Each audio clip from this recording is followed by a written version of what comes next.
Yes, guys, welcome back to flatcapeurotalk. In this episode, we are going to be doing a very interesting sort of debate of basically what is David and I's best European 11 or all-time European 11, maybe just to kind of keep it outside of Spurs, you might say, just to, kind of relax, have a nice chill night, you might say. But I am joined by David for this one. We are basically going to be comparing our all-time greats, ones that we were very much privileged to witness, watch play in all of European football. You could say it's like a UCL 11 mixed with an international kind of 11. Basically, what are the best players of all time for you, and how would you build out that 11? We'll be doing comparisons for each of the positions, so I do want anybody in the comments to give me your suggestion for who do you think's pick was better, as well as maybe give one that you feel like would be better suited as well. Really looking forward to this one. But David, how you keeping? I'm absolutely buzzing for this one. Look, I absolutely love my team. I want all my players to be in the team at the end. I doubt they will. But look, Jack, we've got some very, very interesting debates where we need people to kind of really settle it. Some very good ones, my man. Very good ones. Very interesting. What I will say is they're both from two complete different eras, which is good.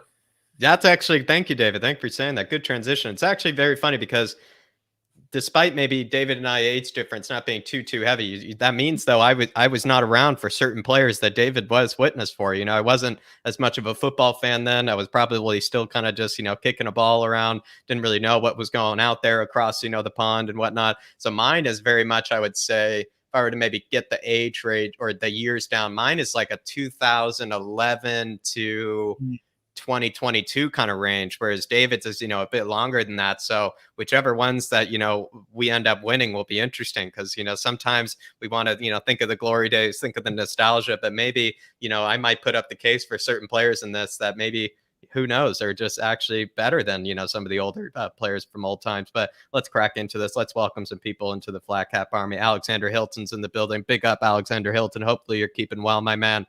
Tottenham Tantrum Gold saying, ladies and gentlemen from the four corners of the world, from Seattle, USA to Kildare in Ireland, let's get this party started with the men who, if in charge, would spin, who would win the Spurs League. Come on, you Harris Army. Come on, you Flat Cup Army. Come on, you Spurs. Big up, Dermot. I will say, though, it is kind of funny because I have gone from one corner of the USA to the other, from USA to New York. They couldn't be further apart. They really couldn't be further apart. But big up, Dermot. I hope you're keeping well. And I'm sorry I missed your stream earlier. I was just out at the dentist office earlier getting a needed cleaning. It's been like 3 years since I've been in a dentist, so I really did need it. But I'm sorry I missed it earlier. Everybody check out Tottenham Tantrum Gold. Pete from the lane says, big up, lads. Looking forward to this one. I certainly have been looking forward to this one. Big yourself up, Pete. Elias is also in the building saying, big up, Jack and David. Love you guys. We love you, Elias. You're an absolute legend yourself, and thank you for tuning in so much. I'm doing very well as well, Elias. I will say I'm working out a lot more, so it's actually giving me that needed confidence for this debate. Giving me that needed confidence. Zoe's in the building. Big up, Zoe. Hopefully you're keeping well. An absolute legend as well of both armies. Para Miguel Escobardo, the Don Escobardo of the building, all the way from Lagos, Nigeria. An absolute legend himself. Catman Jess is saying the Flat Cap Army. The Flat Cap Army is alive and well. The Flat Cap Army is alive and well, Catman Jess. COVID-99 saying big Flat Cap Earthers. Yeah, seriously, tuning in to all the Flat Caps out there. Probably when we have our Flat Caps, it's almost like a communication device to all of us around the world. Big up, Kuva. Hopefully you're keeping well, my man. And True Sets Free is now in the building as well, saying everywhere we go. Big up, Truth. Big up, Truth. Hopefully you're doing well, my man. But we might as well just crack into it here. So we are basically going to do comparison of each position. We're going to go through it. Then we're going to summarize the whole 11. It's basically just a nice little kind of debate for each little position. And we are going to start off, while people are kind of hopping in here, with goalkeepers. It is going to be my pick of Manuel Neuer, who I was very much privileged to witness growing up, versus the Oliver Kahn. I will say, the Kahn, he was definitely, in terms of mentality, one of the best. But David, since, haven't been able to say much, might as well let you go first for this one. Be a gentleman about it. I'll let you go first. What made Kahn, just the absolute best goalkeeper you've ever been witness to? Look, first, before I say that, is look, clearly we both have respect for Bayern Munich keepers, Jack. But I will have to say, it kind of goes to show, how good Bayern Munich have been at buying their keepers and having them long term. Look, Oliver Kahn, Jack, this guy was absolutely crazy. I mean, you're talking about a player that, barked at the defense in front of him, kept him in line. I mean, the guy pulled off some absolute world-class saves. I mean, he was the Neuer of his time. He was absolutely unbelievable. Look, Neuer, no doubt about it, he's better with the feet, but you're talking about two different keepers, two different eras and what they were asked to do. But in terms of a shot stopper, at the time, there was no better than Oli Khan. Yeah, you could maybe put Buffon in there. I could have maybe went for Buffon. I was a toss-up between the two. But this guy, Jack, talk about commanding your area. Talk about instilling fear into opposing opposition players, your own teammates. You know what I mean? He was absolutely unbelievable. Look, I remember him against United in the Champions League final. He had a good game that day. I know they ended up winning it, but he had a good game that day. You're also talking about a lad that was playing for Bayern Munich, in an era where you have Bayer Leverkusen and other teams up in and around them, competing with them at the time. But look, this guy, head and shoulders above Jack. He had a wonderful career. I think he's won 8 Bundesligas. I think he's won 5 DFB Pokal Cups, 5 League Cups, only 1 Champions League, 1 UEFA Cup, 1 Intercontinental Cup. He's also won a European Championship, third place in the Confederations Cup, and unlucky not to win a World Cup, runner-up and third place. But he's won best Bundesliga keeper. He won that 1, 2, 3, 4, 5, 6, 7 seasons out of 8 or 9 at Bayern. You know what I mean? He was absolutely unbelievable. He was a 2-club man. He came through at Karlsruhe. I think that's how you say it, Jack. You'd be better with these. Kaiserslautern, I believe. Yeah, maybe. Yeah. Karlsruhe or something like that. Karlsruhe, yeah. Yeah. So he came through there. He came through from the under-19s into their senior team very, very quickly. And then, of course, got his move to Bayern Munich more or less straight after. 780 career appearances in total for his clubs. Wow. And 86 in total for Germany as well. But look, this guy, honestly, Jack, before the likes of Neuer and that came along. Speak about the mentality, Dave, because that's the one thing with Oli Khan is he's known as basically being the nastiest keeper of all time. If you ever wanted, we sometimes criticize, captains being keepers. You might say Oli Khan is the exception. You probably would say he's the exception because he is the guy who motivates anybody. He is the guy that does see the pitch in front of him, barks at players, is that vocal, kind of example that you need. So if I were to say sometimes I agree, I don't really like, my captain being a keeper, but if I had to pick any keeper in history to be my captain, it'd probably be Oli Khan. But do you agree? Yeah. No, I definitely agree with that. Look, captain's material.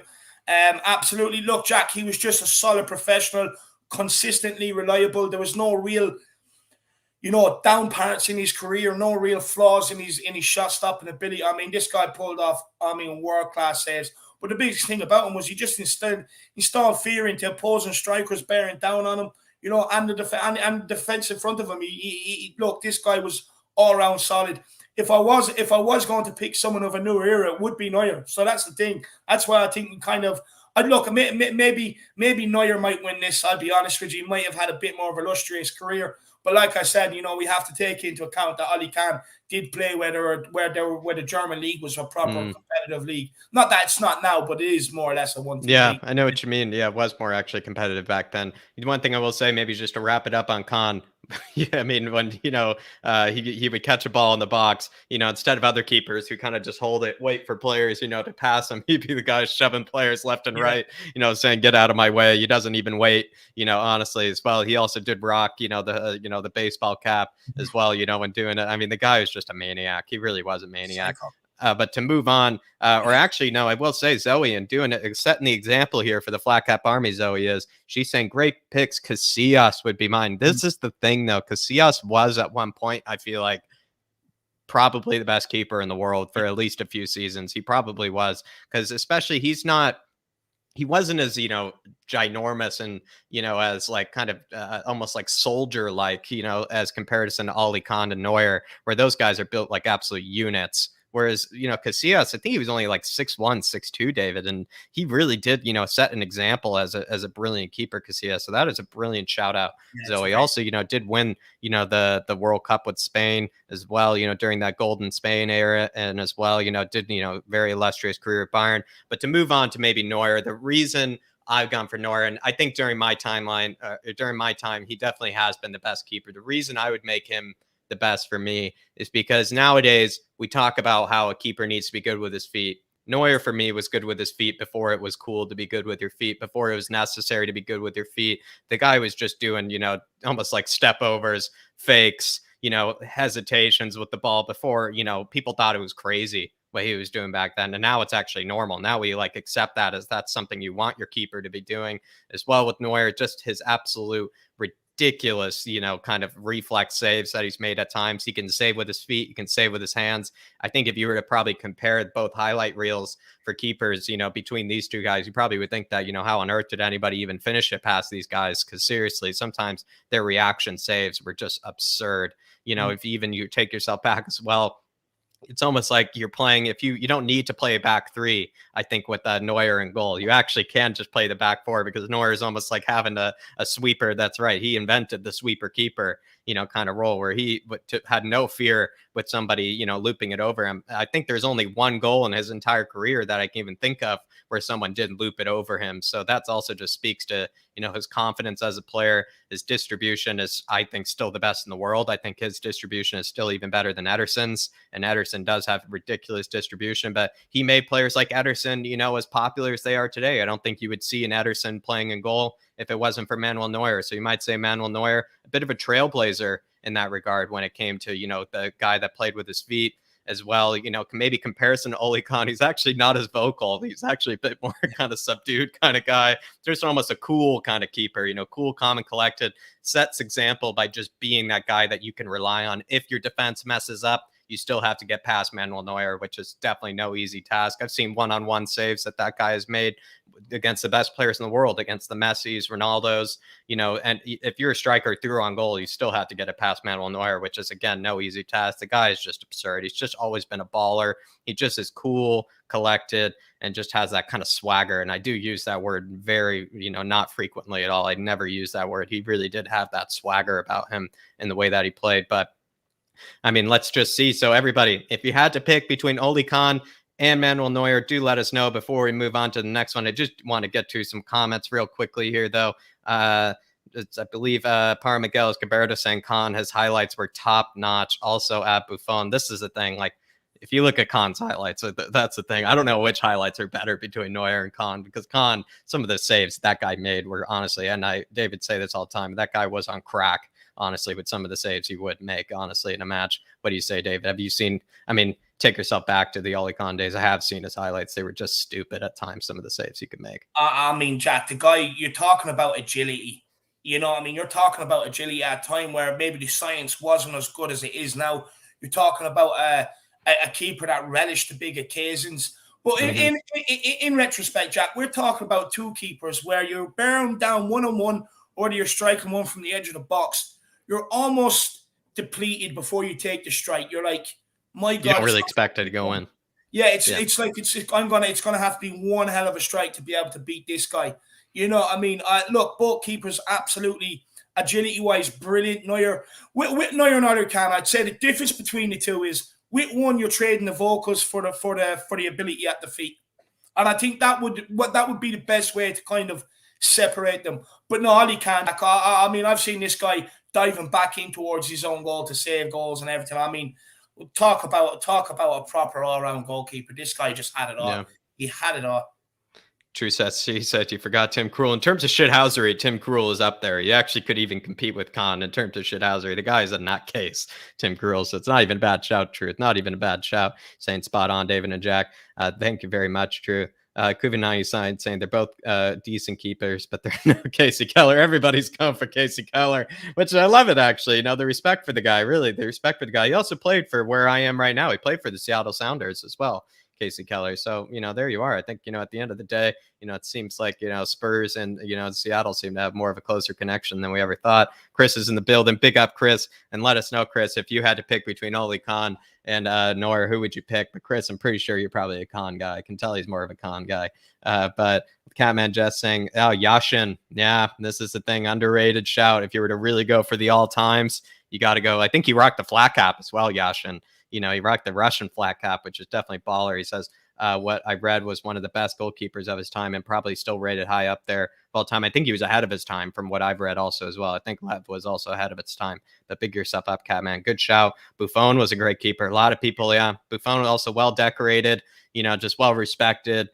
Played, forever, still is playing at this rate, as well. I think he plays for Parma at the moment. But so I've been told Neuer says he's not retiring until he's at least 40. And if he keeps it up until he's 40, that would just be stupid. I think he's 35 at the moment right now. It was between 5 keepers for me. It was between Neuer, Buffon, Oli Kahn, Schmeichel, and Casillas. They were the 5 keepers I narrowed it down to, and I had to pick from of what I've seen. 5 unbelievable keepers. It was hard to pick, but that's a great Oli Kahn was the one. I mean, he was heads and shoulders above some of these guys.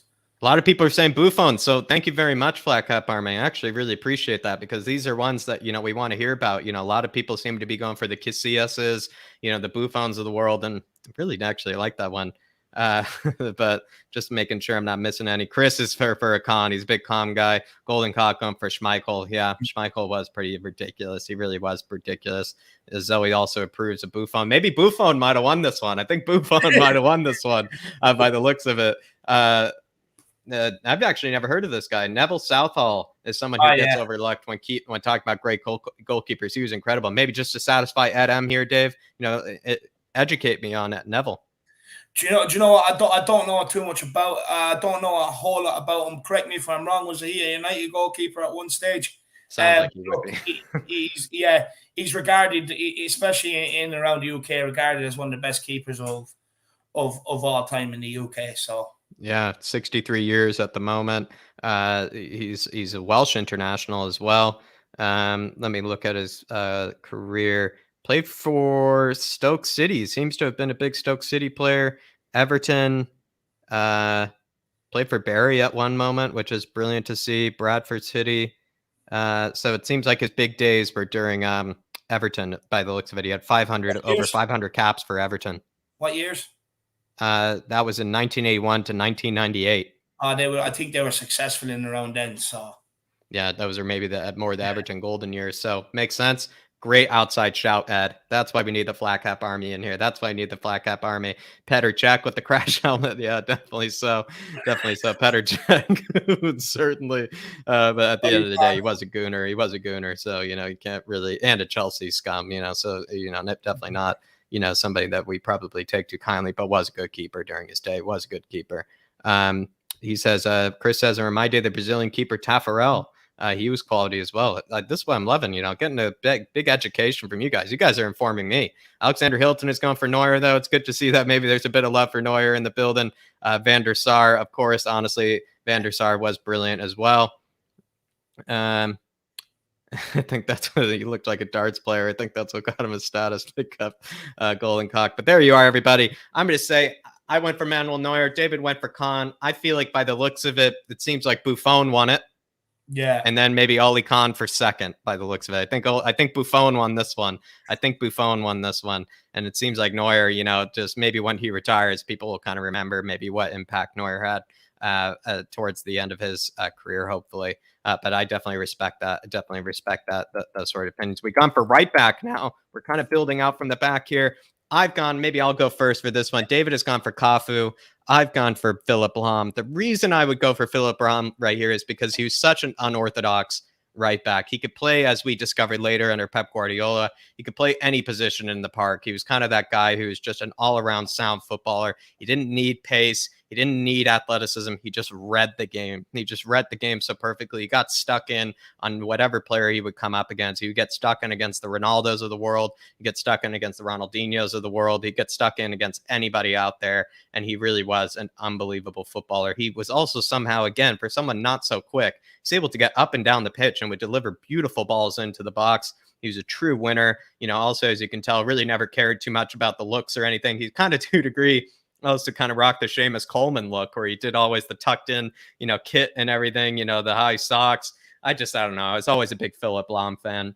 As you can tell, I kind of am a bit of a sucker for Bayern, especially during that era back then when I was growing up as well. But, Philip Lahm, all I can say is just somebody that also was a bit of a trailblazer in terms of being somebody that could play almost any position in the middle of the park or any position basically around the whole pitch when you think about it. Now we're seeing that with the likes of Joao Cancelo and players like that who can play virtually anywhere. I felt like Philipp Lahm was a bit ahead of his time in terms of being that fullback that can actually play, isn't just relegated to fullback. He's not like a Gary Neville or someone who just was there just to protect the back four. He was there to basically do everything in the back four. But that's my case for Philipp Lahm. I don't expect him to win this one. But what do you feel like, David? I mean, what made Cafu? I'm pretty sure I know, but what made Cafu so brilliant?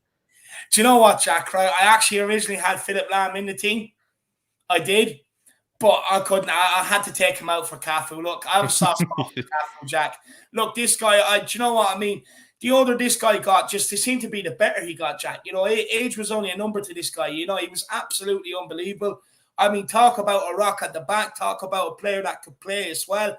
You know what I mean? I think he was ahead of his time. But, Jack, he's won multiple trophies at Sao Paulo. He won a UEFA Cup Winners' Cup at Real Zaragoza. Won something at Palmeiras, won a league with Roma, won numerous of trophies with AC Milan. He won the Serie A, the Super Coppa Italiana, Champions League, European Super Club, FIFA Club World Cup for Brazil. Just a winner. He's won 2 World Cups. I think he captained the 2002 one, 2 Copa Americas, and 1 FIFA Confederations Cup. But Jack, he's part of that Brazilian golden era, that like third wave of Brazilian golden players as well. But yeah continue, Dave. Jack, it only gets better from here. And look, some of these ones, I think, is the reason why Cafu has to go in ahead. I'm just going to read off some of them first. South American Team of the Year, 4 times. South American Footballer of the Year, once. FIFA World Cup All-Star Team in 2002. He was ranked inside FIFA's top 100 players. UEFA Team of the Year, twice running. FIFA Pro World 11 in 2005. He made Sports Illustrated Team of the Decade. He made ESPN World Team of the Decade, AS Roma Hall of Famer, World Soccer Greatest 11 of all time, AC Milan Hall of Famer, World 11 Team of the 21st Century, Ballon d'Or Dream Team in 2020, and all-time Men's Dream Team in 2021. That's kind of ridiculous. That is pretty ridiculous. No, like he was during the era where like just winners like that they were just winners back then, that Brazilian bunch. They really were. I think with Cafu as well, a bit more versatile in terms of just like actual athleticism. Definitely much more athletic, definitely much more robust, more industrial. And I think Philipp Lahm was. But maybe my case again for Philipp Lahm, Dave, is, if you don't have that in your locker, if you're not really the most athletic guy in the park, you're not the quickest, you're not the strongest, you just look at Philipp Lahm, it's like this was the player that you want to model yourself after. You want to learn to read the game well. You want to learn to kind of think about the game in a certain way as well. It's just somebody, he could be pressured by 3-4 players. Somehow he would find the pass. Somehow he would find the ball. He really would just kind of defy, maybe interpretations or kind of, maybe biases towards, certain players. I think as well, David, I think he stood at like 5'6", 7 or something like that. Looked like he weighed like a twig, but yet he was so strong. He really just showed, maybe, I don't know, like I saw videos of Steve Perryman, and Steve Perryman, that guy was a monster. Like an actual monster, was a real brute. If I were to maybe compare anybody to Steve Perryman, maybe you might say Philipp Lahm was kind of a Steve Perryman of the future. Somebody that didn't need all the height, all the physicality in the world. Somebody that did just stand his ground and just was a beast in his position. And Steve Perryman also did kind of play a variety of positions, kind of like Philipp Lahm did as well. So maybe if Bayern Munich's, Steve Perryman probably is, Philipp Lahm. Maybe if I were to read a few of his, accolades as well, because I know David's come prepared with the stats. Philipp Lahm did make also his own FIFA World Cup All-Star team. He also did win the Sobernes Lorbeerblatt, which is basically, one of the best, German players in the world kind of, award. He did win that FIFA World Cup Dream Team in 2010 as well. He's been part of the UEFA Team of the Year, 2006, 2008, 2012, 2013, and 2014. So won that 5 times. UEFA European Championship Team of the Tournament 2 times, but then for the rest of it, he's just making the FIFA Pro 11s just time and time and time and time again. But I think we all knew that Cafu won that, a billion times as well. But he's also, a Munich guy, born and through, stayed true to his club, was just a true Bavarian, of his time. I think Cafu's going to win this one, but I will say, everybody, somebody who I often forget about, a lot and maybe just needed that bit of respect was Philipp Lahm. But let's go through the comment. Yeah, Dave. Look, Philipp Lahm was unbelievable. I actually really liked Philipp Lahm. And like I said, I originally did have him in my team. But look, you're talking about Cafu. You're talking a player that played, I think, 12, 15 years with Brazil. Perfect player. He was unbelievable at club football. He was so hard to get by. He read the game well. You're talking about an era where defenders could defend. And this guy had it all. He was absolutely brilliant. You're talking over 142 appearances for Brazil. How many years of them he was captain? 2002, one of the greatest teams of all time ever. And he captained that to a World Cup. Yeah. He was absolutely unbelievable, this guy. He was phenomenal, Cafu. And 2 years later, still to this day, in the years 2020, 2021, to still be picked in the all-time men's dream team, Ballon d'Or dream team, world team, world 11 team of the 21st century. Absolutely unbelievable. Yeah, really is unbelievable. And so maybe we'll now catch up with the comments here and see who they think. Maybe also, again, because last time the comments did win last time. The live chat did win. They gave Buffon, the trophy. So let's see what they say this time for this one. Just quickly, just to finish up the goalkeeper one, Catman Jess said Dino Zoff, who I believe is an Italian international. He won 6 Serie A titles. I believe he's a Juventus keeper, maybe as well as Napoli. I'm trying to remember just back my education, but good shout there again. Kind of like with the Yashins of the world. Carl Simpson saying back in the day, Dida was a great keeper. Yes, he certainly was, actually. Someone said also, true sets free, Donnarumma will be one of the best. Zanuska has joined us. Thank you for joining us, Zanuska. She says she's really enjoying this. I hope you are. It seems like this is right up your alley. Someone who also, David, who probably could give us a number, I would tell you on this. Zanuska definitely could probably beat us in a lot of her picks, I think, as well. But let's go into the right backs. David is saying also, I look forward to meeting you, David. I'm going to be meeting him pretty soon, by the way. And he says Lahm is a proper German machine, certainly. So Parmagelis Gaberto maybe backing up the whole, players ahead of their time. Zanetti played a variety of positions. So there you are. I think Zanetti, again, kind of like Philipp Lahm to a degree, the Argentinian Philipp Lahm, Javier Zanetti was. And obviously an absolute legend of Inter Milan, but he did play a variety of positions as well. Good shout out, actually. Someone we also, I think, are forgetting about a lot of times, in world football conversations is Zanetti. So good shout, Parmagelis Gaberto. Carl Simpson says Danny Alves has got to be right up there. Yeah, Danny Alves was actually kind of a monster as well. Like during his day, he was someone who I really did just would kind of sit there like, God, you just can't do anything with this guy. He's just so good on the ball. He's so good defensively. He's an absolute animal. Also ahead of his time. Coot 99 saying Matt Doherty, genius. But True Sets Free saying Philipp Lahm looks like the little guy who parked my valet last night at dinner. Amazing. Was that smart? He ran in the mud at times. Yeah, seriously, with Philipp Lahm, he just was the most unintimidating right back you've ever seen. But yet somehow was the best in the world during a few years. Zoe also saying I have a soft spot for Lahm. What a player. He really was. Gianluca Zambrata, there you are. Cafu said Cafu played 15 years for Brazil. That is insane. That's more than most players out there, more than most players could even imagine being able to do, especially for a team like Brazil, which is just the upper creme de la creme of teams as well. So really was I think Cafu, maybe you could easily make the case it's just the best right back of all time. Lilian Thuram, big up, Chris.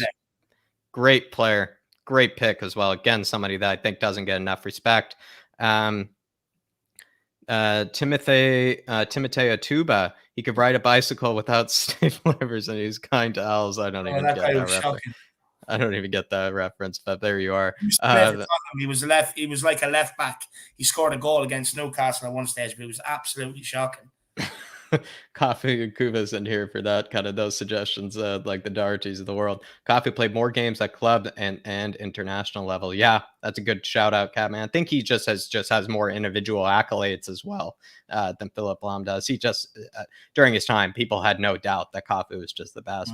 Lahm reminds me of the time of the German FA allegedly paid lots of players to take their nationality. Podolski, Özil, etc. Yeah, I mean, I wouldn't be surprised if the German FA did that at a certain stage. But then again, those players did grow up in Germany, so it kind of goes both ways. Where like Özil grew up in Germany, Podolski grew up in Germany. Yes, they had all other international backgrounds, but they did grow up in Germany, so maybe they paid them. But at the same time, they speak fluent German and they played in the Bundesliga and they were very associated with Germany. So I think it's not too much corruption in that regard. Lilian Thuram maybe might be winning this one.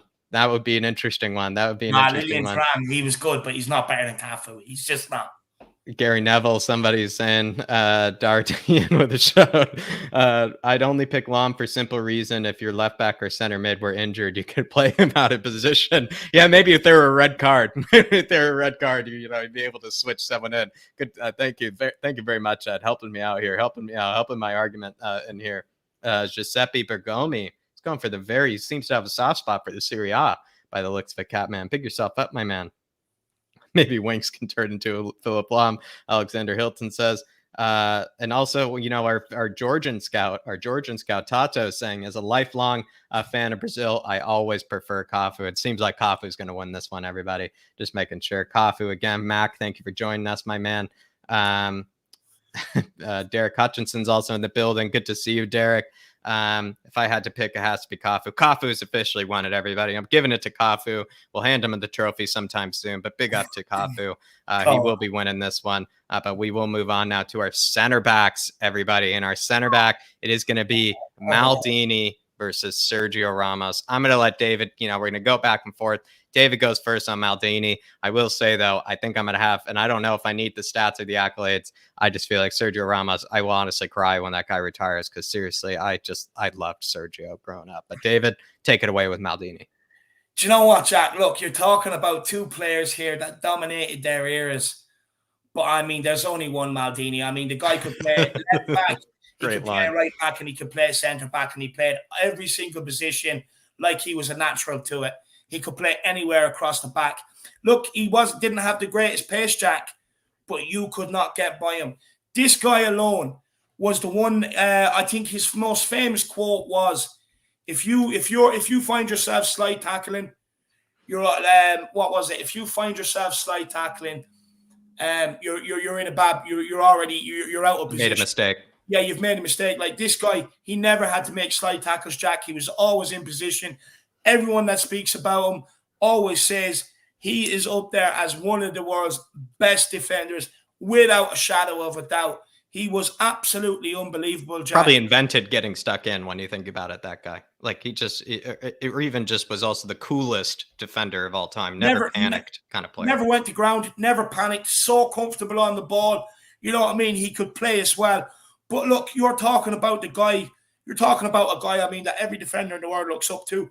Someone that I'm sure Sergio Ramos would have looked up to growing up, coming into the game of football and that.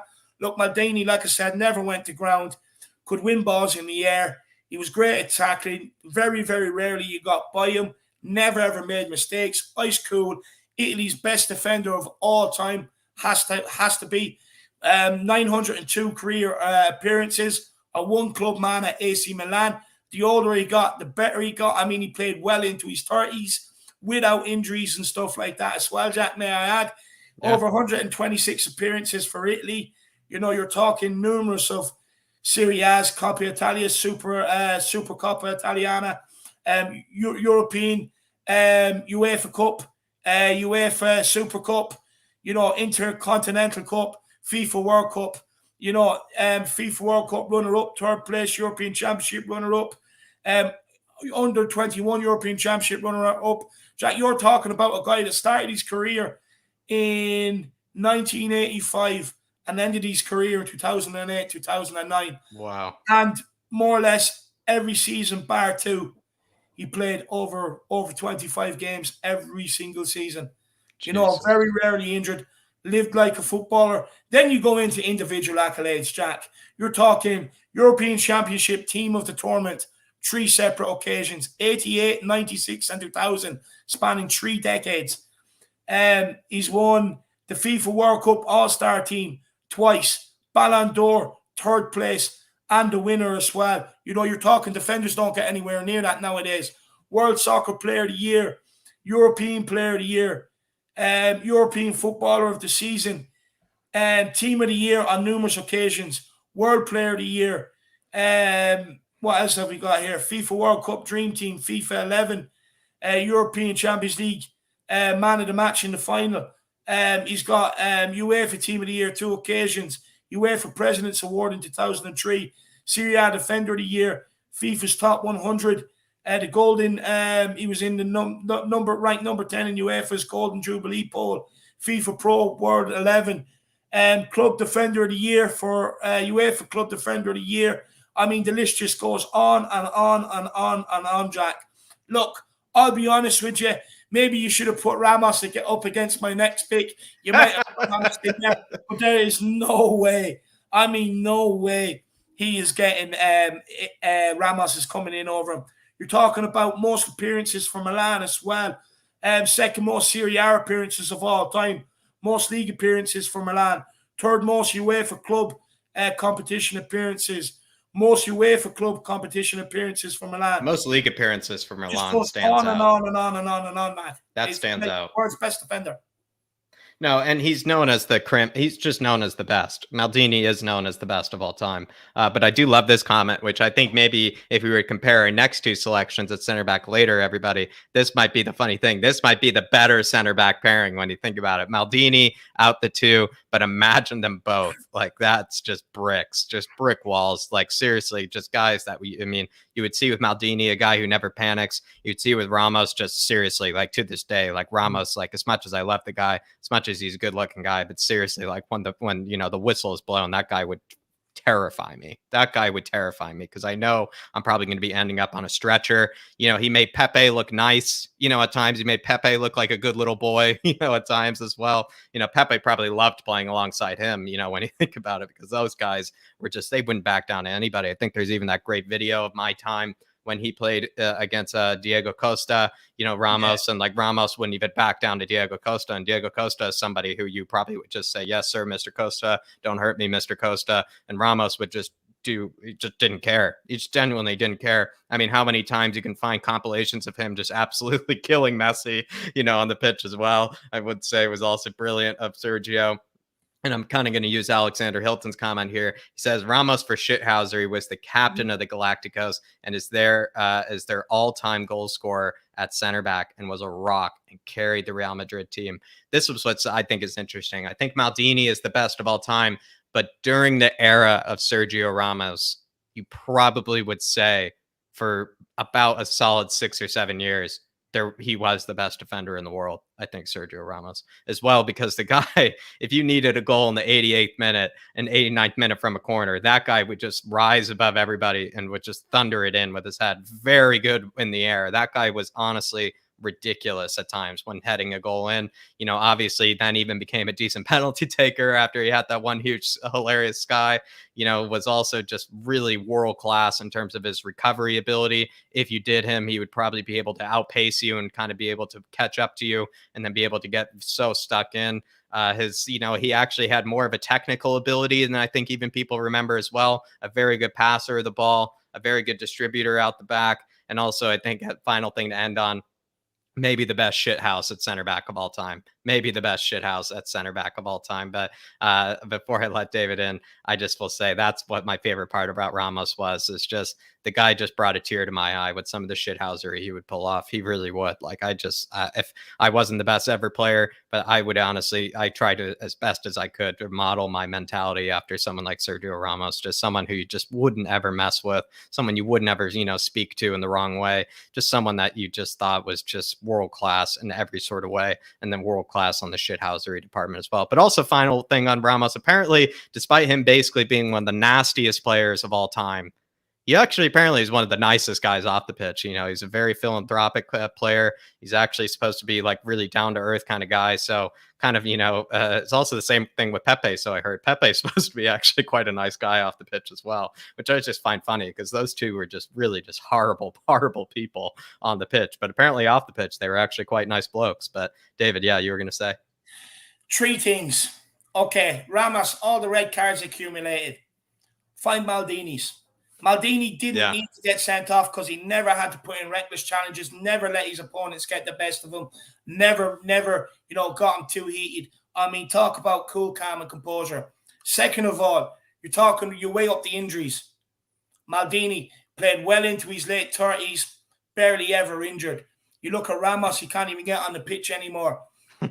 Third of all, you're talking about Ramos being the best defender in the world. 100% true. But, I mean, who else are we comparing him to? You look at Maldini, you're comparing him to Nesta, you're comparing him to Costa Curta, you're comparing him to Cannavaro, you know what I mean? And the list goes on and on and on and on. Back then, you're talking about proper defenders who love defending, world-class defenders. With Ramos, look, you could put him up against a couple, but he's always going to win. But you cannot put him up against nowhere near as much as you can put Maldini up against, and spanning 3 decades. I think the red card argument is actually a hilarious one because for me, it kind of goes both ways where I think, obviously it speaks to him, having a bit of flaws, but I think just for me, it was just the fact that Ramos just didn't give 2 fucks, at the time. He just honestly, he just kind of, if he was done, he would just get a red card, get himself sent off, sent that kind of message, but to a degree, probably was a bit kind of cowardice at times. I think he's actually received so many red cards that you actually could total up to an entire season of football. So that's what also just makes Ramos just kind of hilarious. I think just for me, he's kind of just more of a cult hero than he is, a cult hero of shithousery than he is, really the best player of all time. But I'm always going to include Ramos, and really sincerely one of my favorite players of all time. But there you are, everybody. I'm going to give get to a bit of the comments here. A lot of people are going for Cannavaro. Cannavaro, definitely one of the best of all time, especially considering he wasn't the tallest guy in the world either. So really did make him. Beckenbauer, wow. Beckenbauer, that is true. If you really were to go back then, also ahead of his time, actually, Beckenbauer really was. But seriously, that's actually a good shout, Golden Cock. That's actually a really good shout. But I think everybody's going to say Maldini wins this one. A lot of people are going for Franco Baresi, though. It's certainly as well, maybe during, that time as well, somebody ahead of his time, someone that also probably, maybe is not thought of as much with the younger kind of crowd when you think about it. But JC is also joining us in the building. Good to see you, JC. Just going through a few more. Roberto Ayala and Fabio Cannavaro. There we go. Good shouts there. Jurgen Kohler, former Bayern Munich and Juventus center back, was another quality one. Chris there with a good shout out, outside the box kind of shout out as well. Chris, there you are, my man. A lot of people seem to go for Cannavaro here, which I think is a bit interesting. I really liked Cannavaro, I will say. I always think though that, especially for his height, he really was actually unbelievable. He really was. And he also could win a lot of headers for his height as well. He's also just nasty. Cannavaro really was. Zoe says Ramos for me, but Roberto Carlos especially. We will get onto that later. Wasn't Ramos a right back when he started career? He was a right back when he started his career and then moved to center back. He played right back for Spain a lot. I believe he played right back for Sevilla for a long time as well. That was back when, he was rocking the longer hair, with the headband and whatnot. Kind of also revolutionized the headband when I think about it.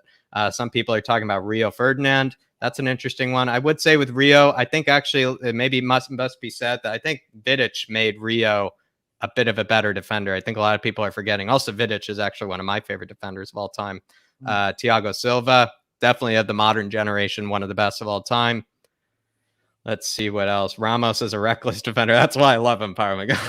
he didn't, because the thing is that if you really were to go for maybe, how would I put this? It's more like he was like a Christian Romero, you might say, in a degree. It's just somebody that just, on their best when they are not being too naughty, when they're not being too crazy out there, too aggressive. You would say it's just someone you never want to come up with against, because that guy would just never let you breathe, kind of defender. But everybody's going for Maldini. Certainly, I feel like also because he could play across the whole back line. Bobby Moore, absolute legend. absolute legend. Bobby Moore was. Chris is showing your age. No, Chris, but this is what I mean. You could win. This is what I mean. The older you are, the wiser you are. You've seen all these players, so you can compare them better than I can. It just shows how young I am with all my picks. I'll tell you that. But there you are, everybody. I feel like, Desai actually not a bad pick as well at the French national team. Nowhere near as good as Maldini. Nowhere near it. I think Maldini is winning this one, everybody. But we are going to move on. Nowhere near it. Move on to the next one here. And I think the center back pairing that we had from the last one is better than this one. But the next center back pairing is going to be Carlos Puyol versus Nesta, Alessandro Nesta. I think I'm going to go for Carlos Puyol in this one. And the reason is I don't really want to go into much of the accolades. I just feel like with Puyol, it's just, there was a time when I've never been a Barca fan. Never really, really liked Barca, especially during their golden era. I just for some reason, I just couldn't stand them for some reason. But Puyol is just somebody who I always have profound respect for, just really profound respect for, because that guy just would get stuck in for a living.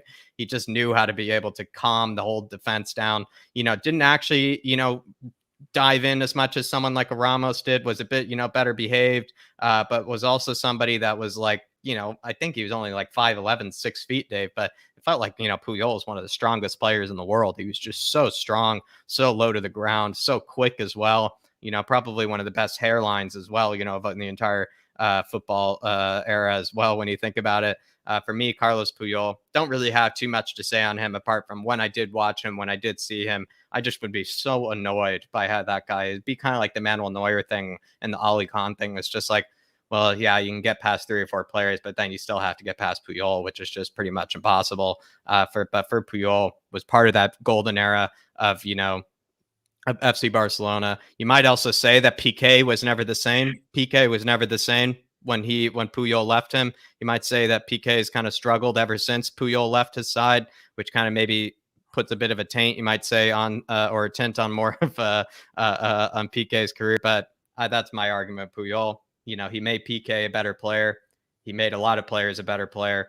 But to a degree was just one for me, one of the best of my era as well. I would go for my 2, the best that I've grown up with, the best that I've been witness to watching when I was growing up, were Carlos Puyol and Sergio Ramos. But a lot of people seem to be going for Nesta all day long. Seems like David has won this one. So David, let me know about Nesta.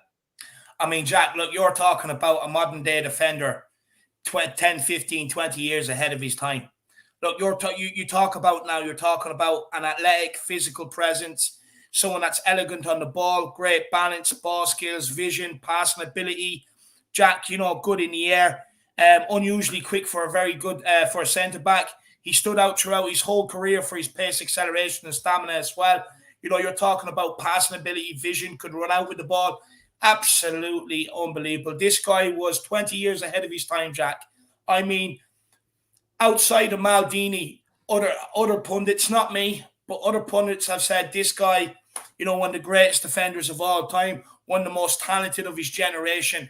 He was absolutely quality, Jack. I mean, this guy had it all. You're talking about a career that, he's picked up trophies, nearly every year. Numerous of awards. But, Jack, you're talking about a player who, if he was playing now, he would be the best defender in the world still. Yeah, and that's true. That's true. Nesta's won this one easily. Nesta, hands down, move on. That, like Kuva said. Puyol was unbelievable. I mean, you're talking about 2 guys, again, like Maldini, and maybe Sergio Ramos, who can play anywhere across the back 4. Proper out-and-out defenders. Kuva even said this one isn't even a competition. It's a massacre. Yeah, this is what David's got over me, everybody, because, we did go for the players that, we did kind of grow up with, the players that, we're witness to. It just speaks to, my youth, just speaks to, I wasn't able to be around for some of these guys, which is, quite sad when I think about it. And Alessandro Nesta is just won this hands down. He's just absolutely wiped the floor with Carlos Puyol. This would be a good debate, to be honest with you. I'm very surprised. No, they're going Nesta, Dave. I think, like maybe he's almost, if you weren't, it seems like what a lot of people are kind of coming out with, if you weren't to go with, the traditional selection, which is Maldini, you would go Nesta second. it Yeah. seems like a lot of people are going with. So it's not even a competition, as people are saying. And I actually respect that. Getting more of a profound respect for Nesta with that one, if you ask me. Moving on to left back, again, I'm pretty sure I know who's going to win this one, but I am going to go first with Marcelo. The reason I'm going for Marcelo is because, yes, he didn't score the goals that Roberto Carlos did. Yes, he didn't have, the physicality and just all the physical attributes that Roberto Carlos did. But with Marcelo was, I have never seen a more talented player on the ball at a defender's position in my entire life. I've never seen a guy take a ball out of the sky and be able to have the touch of someone like a Ronald. He was like a Ronaldinho at left back. Marcelo was. He really was like a Ronaldinho at left back. He could get up and down the pitch. He never panicked in any situation when he was being closed down. In fact, he just loved to embarrass players. He went for the most ridiculous flicks and tricks, at a left back position. He made, Ronaldo's career to a degree because he was always overlapping Cristiano Ronaldo. He was always there as an outlet. He had unbelievable delivery, unbelievable skill. When he was, in his prime, he still was a very good defender as well, and was just simply, in my belief, just took my breath away with his skill. He really would. I really loved watching Marcelo. I would just kind of laugh and just kind of sit there and just feel like, how on earth can a left back even have that sort of technical ability? In my belief, maybe a close second to Roberto Carlos. If you're just talking about technical ability on the ball, Marcelo, I feel like, is maybe the next best of all time, if you ask me, if you're just talking about technical ability. But David, another one, I'm pretty sure it's not even very much a competition because this guy did just do everything. But Roberto Carlos, Dave, take it away. Do you know what, Jack? Just listening to you there and everything you said about Marcelo, 100% true. You could apply the exact same to Roberto Carlos. Look, if people want to know the secret behind why Roberto They replaced Carlos, each other. No. They did, exactly. But if people want to know the secret behind Roberto Carlos's finishing skills, he was actually a forward and then was converted to a left back. He started out as a forward in Brazil and then was converted. So there you have it, a bit of secret behind Roberto Carlos's finishing. But I mean, Jack, you're talking about a player that was nicknamed the most offensive-minded left back in the history of the game. You're talking about a guy that was described as the bullet man. Jack, you're talking about a modern-day fullback again. 20, 30 years ahead of his time, Jack. This guy could take free kicks, which some were measured at over 100 miles per hour. Yeah, that's how hard he smacked them. I mean, he has probably the best goal of all time, that goal against France in the World Cup. You're talking about a set-piece specialist, a guy that could cross a ball. A guy that was strong, powerful. He could dribble the ball at high speeds. You're talking about a left back that, everybody will remember. In 100 years' time, people will still be talking about this guy and what he'd done. He was absolutely unbelievable. Even in his later career, when he went to Russia, there's a team out in Russia he went to. They deployed him as like a defensive midfielder. He just had it all, this guy. Technical skills, running speed, stamina, crossing ability, dead ball specialist, long throw in as well. He unbelievable, Jack. Unbelievable. And the best striker of the ball I've ever seen in world football. No, the France goal just stands out as maybe, I think even you might even say one of the best goals of all time. If you had to go to a deserted island, take 5 goal highlights with you, like a goal, like a goal that you could just watch over and over and over again. I think Roberto Carlos's you would take with you. You might even say top 3 goals of all time. You might honestly take with you. Jack, that goal he scored. This guy has a highlight reel of goals that you just sit there and enjoy. It's ridiculous. Interesting. Comment just quickly to finish. I think Nesta won this one clear, but he did say, just because I think it is a good comment, he said, have to go with Puyol on this one. Maybe he's kind of the younger crowd like me on this one, for more caps for Spain than Nesta has for Italy, and played his whole career in Barcelona, where Nesta finished his career for Montreal. Yeah, but look, I guess we're talking about prime, though. I think we're talking about, in their prime, which one was better. When it comes to Nesta, I know he finished his career with Montreal. But Catman, he finished his career. Ramos moved to PSG and he's not even fit. I think you're comparing it to Puyol. Oh, Puyol. Yeah, Puyol, to be fair, he had a good career at Barcelona. But Nesta was better. Yeah. I think it is true. JC, Chris saying, JC, that was the best free kick I've ever seen. It is. I think it's the best free kick of all time. If you ask me, I really do think it's the best free kick of all time. Carlos by a mile. La Tournois goal. My God, best free kick I've ever seen. I mean, seriously, like I said, if you had to take a goal with you to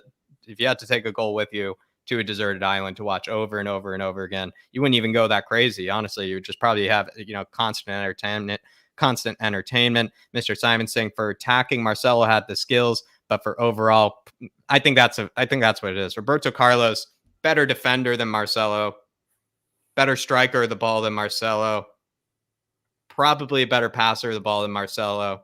But if you were maybe to go for, and then again, entertainment though as well, the other way around. Sorry, I meant Roberto Carlos all the time. Striker of the ball, Roberto Carlos. Finishing, Roberto Carlos. Defending, Roberto Carlos. Probably every attribute you might go for Roberto Carlos, except for the techers. I would make the argument Marcelo had a bit more techers than Roberto Carlos. Sorry, I meant Roberto Carlos the whole time, but that's what I would say. And I'm not even kidding. If I even had to, the best skills I've ever seen on any player, if I really had to pick 3 players, I think Marcelo would still fall on that list, regardless of position, would still fall on that list for me. Do you know what, Jack? You're talking about 2 of the best left backs of all time, both playing for Real Madrid. What we need to do is really get this over to Real Madrid and get them to put it in a poll and get their fans to decide. Because you're talking about 2 players, unbelievable service to Real Madrid, unbelievable players. You know what I mean? And I have both won things and both the best left back of their generation. So. Yeah, I really agree. I mean, next time, maybe when we'll do this, maybe show a version of this show again, maybe sometime, and we'll just do a bit, maybe settle it out with the polls a bit more. But I really appreciate everybody's suggestions on this one. I really do. But we will move on to our center mid battles now. And I'm pretty sure David is just going to be sweeping it with this one here again. It seemed like, with right back, it's Cafu won. With goalkeeper, I feel like Buffon won. So I felt like none of us won on that one. Center back. David won, with Maldini. Third one, he won with Nesta as well. And then left back, I think Roberto Carlos does win. I just wish I was maybe a bit older. I just wish I was a bit older. But we are going for center mid now. And I'm going for Bastian Schweinsteiger. And David is going for Roy Keane. But I think this is a Roy Keane fan base. This is a Roy Keane love group. And I think everybody does love Roy Keane. I mean, how could you not love Roy Keane? Even also the best pundit right now, I would say, on Sky Sports. The best pundit. The guy's even smashing it in that regard. But David, Roy Keane, have your moment. Jack, look, no matter what you say, or on the rare occasion, no matter what the people in the chat say, they're not winning this one. Nobody's taking Roy Keane off me. Look, Jack, you're talking about a guy that has one of the most single-handedly best displays in world football. He got a booking against Juventus in the semi-final Champions League in '99. Knew he would miss the final, but single-handedly dragged his team away at Juventus, who, may I add, had a top team at the time. And he single-handedly dragged United to that final. You're talking about a guy that was revered in dressing rooms, respected, and also terrified. You're talking about a guy that set standards around at the club. He set standards in training, set standards on the pitch. You're talking on, I think, probably the biggest difference between Schweinsteiger and Roy Keane is purely the mouth on the pitch, Jack. Look, Roy Keane, He would bollock a player. He would hold a player accountable for what they're doing on the pitch. He'd have no problem getting onto them. He'd have no problem. He lifted everyone around him with performances, with constantly mounting at them. He was absolutely unbelievable. But, Jack, you're talking about a player that was very underrated. He could score goals. He could hit a ball from outside the edge of the box. He could pass, very, very rarely caught on the ball. And I mean, unbelievable at reading the game and turning the ball over. You're talking a guy that, just completely led not only his country, but Manchester United as well. Completely led the two of them. A star career he's had, Jack. Trophy after trophy after trophy. Roy Keane, best known for he was highly competitive, consistency, most importantly, dominant, powerful, mobile, energetic, hard tackling. He was absolutely unbelievable, Jack. You're talking about a midfielder that he could have left United many a times. He could have ended up at Real Madrid, Barcelona, Juventus, any of the Milan teams. any of the best teams at Europe and would have walked straight into their midfield. You're talking about a player that people still talk about to this day, still tell stories about to this day. There you Unbelievable. are. Speaks for himself. I don't think we're going to win this one, Dave, because again, we are picking players, everybody, from basically David and I's, kind of generations and whatnot. But somebody that is a bit beyond our years who I think would win this one is Lothar Matthäus, because with Matthäus, the guy just is regarded always as basically the best center mid. It's just all around player of all time, and he makes the world 11 just for you almost would say he was almost like Germany's Ruud Gullit. He really was like Germany's Ruud Gullit in that regard. And I think Lothar Matthäus might actually win this one. But I'm just not privileged enough to ever watch him play at M. And a lot of people are saying that, though, especially JC is also saying Lothar Matthäus. Some people are going to Zidane, which definitely will be a pick later, everybody. But I'll just make my quick case for Bastian Schweinsteiger. I think Roy Keane wins this one as well. But with Bastian Schweinsteiger, just somebody that was just for me, but just a true humble player, was really just such a workhorse and so technically gifted as well. Could actually hit the ball from distance, could be able to play a pass, was almost that box to box CDM as well. Maybe you would say is that you would always want maybe Højbjerg to be more like a Bastian Schweinsteiger, because he had with Schweinsteiger, you had the technical ability, you had the work rate, you had the strength, and then you also just had a bit of that humble kind of play as well, like someone like a Højbjerg has to, for Spurs. Just Bastian Schweinsteiger, just for me, was just a role model. He also, as well, did win that World Cup for Germany. He did also win, Champions League with Bayern as well. Just was a world-class player. But I'm definitely going to go for maybe a Lothar Matthäus. And I think Lothar Matthäus would win this one. But also Glenn Hoddle, I think, would probably win this one amongst the two as well. Glenn Hoddle, I will say, is the best ever Spurs player I've ever seen highlights of. The best ever Spurs player I've ever seen highlights of. But there you are, everybody. That is the center mid debate. I think Roy Keane wins this one between David and I. I might say in terms of outside shouts that, are ones that, we weren't lucky enough to be able to be witness of. I would say probably Lothar Matthäus, and then as well, Glenn Hoddle. I think that would be a more interesting comparison. That would be a very interesting comparison between the two. But we are going to move on to the next center mids. And I think David's going to win this one again. But Zidane against Iniesta. Zidane was towards the end of my kind of, or like the end of his career was when I kind of first started watching football, which is very, very sad. So I kind of, the first ever World Cup I ever watched was, in fact, the World Cup where Zidane did headbutt the player in the Italian final. That was actually, the first one. But I think Zidane wipes the floor with Iniesta. I really think he does. With Iniesta, though, I would say what I did love about Iniesta was just his ball carrying ability. It just was just beautiful to watch. It really was just somebody that you would just see just leave four players just looking around, like where the hell did he go? But I don't know. I think this one, again, is a bit of a sweep here. But Zidane, seriously, like maybe the best highlight package of any player you've ever seen of all time. Zidane was, invented his own skill, could do basically everything. He also had more composure than anybody on the ball. You would also say with Zidane, more composure than any player I've ever seen. But I don't know. Like, I actually might even say he might even be a better comparison to someone like Roy Keane. Who would you rather have, Zidane or Roy Keane? But that's why I put Basti and Roy Keane together, because they're more similar positions. I think they're a bit more similar kind of positions, Schweinsteiger and Roy Keane. And I think Iniesta and Zidane were a bit more similar kind of positions. I don't think Iniesta wins this one at all. But I would say with Iniesta, the golden era of FC Barcelona, which was a team I kind of despised, I just always had huge respect for Iniesta. I thought Iniesta was better than Xavi as well. I think Xavi was a brilliant player, but if I had to pick between Xavi and Iniesta, I would have picked Iniesta any day of the week. Again, just somebody that I just saw had just world-class technical ability, world-class ball-carrying ability. But if we're talking about ball-carrying ability, Zidane, the best of all time. I think carrying the ball through the midfield, Dave. Jack, you're talking about a guy that was, he was like a ballet man on the pitch. Grace, elegance, style, flair. One of the best touches I've ever seen. One of the best passes I've ever seen. And one of the best Champions League goals I've ever seen. That goal against Bayer Leverkusen, where the ball came over his shoulder, he turned around and smacked it volley. My God, unbelievable. Jack, I'll be honest with you. I'm talking about one of the longest individual honors lists I've ever seen with Zidane. I've ever seen it. It's ridiculous. I gave up reading it after like a page, Jack. It was absolutely ridiculous. I mean, you're talking about a guy that represented France at the highest level for well over a decade.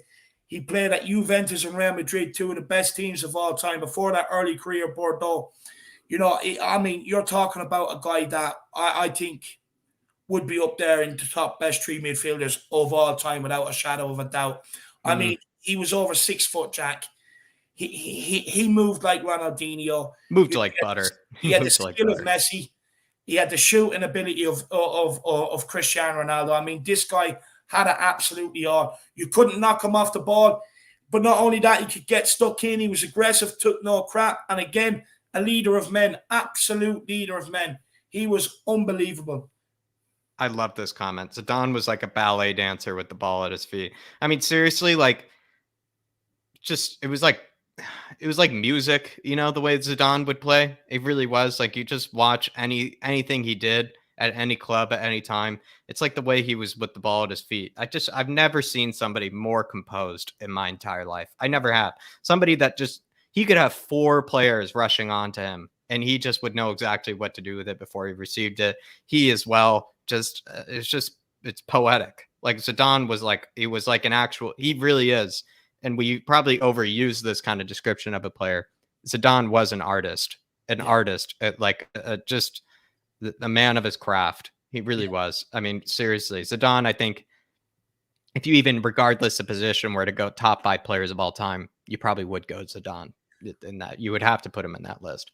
I mean, again, probably has one of the best highlight reels I've ever seen. I mean, it's ridiculous.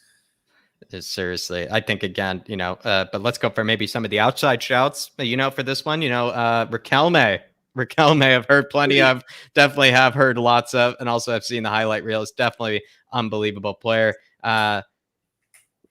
Even though that you can't leave Zidane now, even though that means leaving out a couple of my favorites. Socrates, I will say, or, you know, the Brazilian player, actually probably the Zidane of back then, you would actually say. I've seen, you know, some of the World Cup matches where he's played. I've kind of just rewatched those games.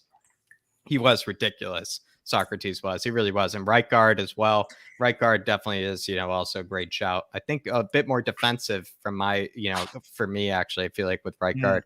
But also just world-class players. Zico was pretty ridiculous, especially we will move on to the attacking midfield. So maybe David and I did go for the same selection for attacking midfield, but let us know if you feel like someone else, you know, is actually better. I don't think you really could make that argument, but, you know, you maybe could, maybe with Zico, you really could. Andrea Pirlo is someone that's also maybe been forgotten. I feel like Andrea Pirlo as well has been forgotten about. I would even argue, you know, when Modric retires, he could maybe nestle into this conversation as well with Modric, because Modric, when he retires, I think people will kind of remember that guy seriously was also, at one point, Modric was the best center mid in the world for a decent bit of time. He was the best center mid in the world.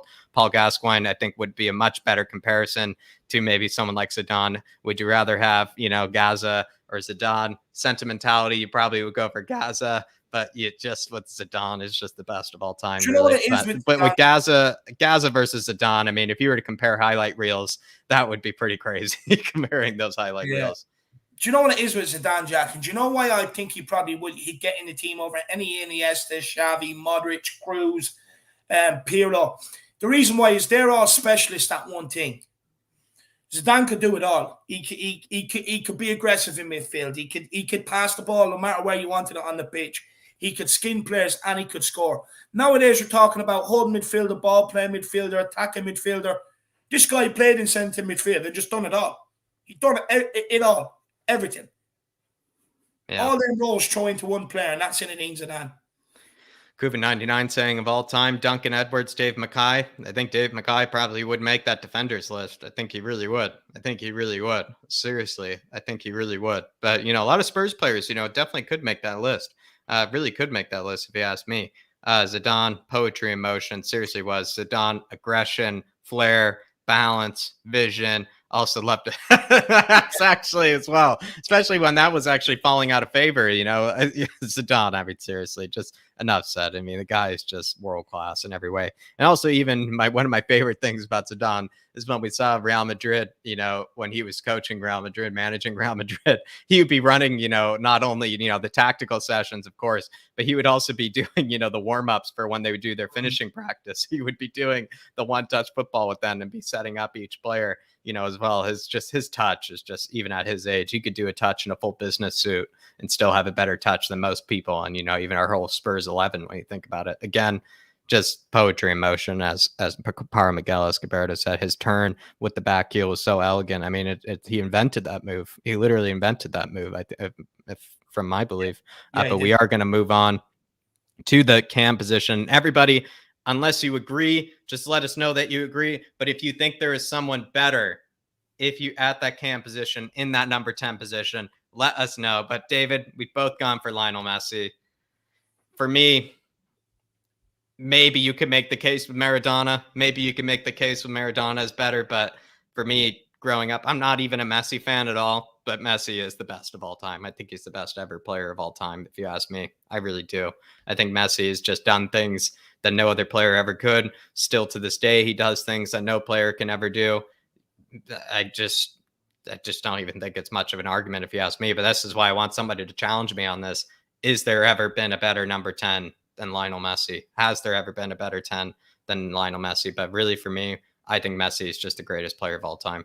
I really do. I think Pele just doesn't even fall in that conversation also, as well as he was a bit of a cheater in that regard, inflated all of his goals and things like that. You could make the case for Maradona in his prime. Maybe Maradona in his prime could have been better, but I don't know. Here's my thing though with Pele is that if you do a bit of research, like something like close to half of his goals were like not really against real sides of any kind. Like he was, he even made up some of his goals. Like he seriously made up some of them, so I don't know.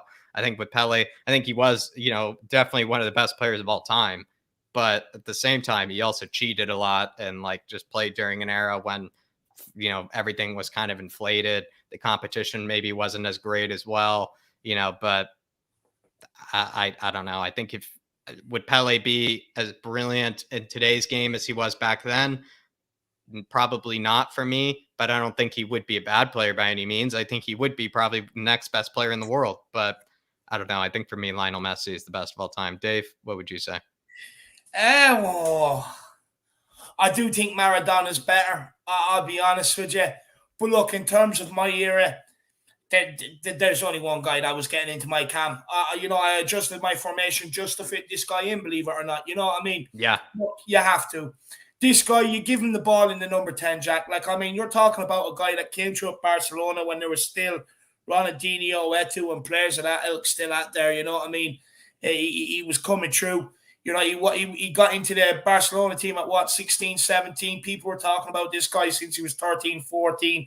The amount of money that Barcelona pumped into this guy in his childhood as well, with his growth stunt and all that, to help him out, help his family out, and everything else. And my God, has he rewarded them? You're talking about over a decade of just pure loyal service, goals week in, week out. Big up Celery. Week in, week out, you're talking about a guy that can just grab the game by the scruff of the neck. And for me, I know he scored better goals, but his greatest goal ever for me would be the one where he just absolutely destroyed Arsenal. Absolutely destroyed them and just put them to the sword and buried it. But yeah, Jack, you're talking about a player that can play with 2 feet. For the size of the guy, low center of gravity, can't take him off the ball, can't take your eyes off him. You think he's going to go left, you go that way, he's gone right. I mean, the guy would just make you look like a clown, Jack. I think Maradona, by the looks of it, you probably would say in their prime, who would you rather have, a Maradona or a Messi? I think I would take Maradona. I think I really would. But in our generation and what we grew up with, I think of my generation, Lionel Messi, by every metric whatsoever, is the best player of all time. But if I really were to go way, way back, I think if you were to take any player in history in that number 10 position in the center of the park, you would put Maradona there. You really would put Maradona there. I think you really would. Also because he was a bit more industrial than Messi was, could actually run back and win the ball back.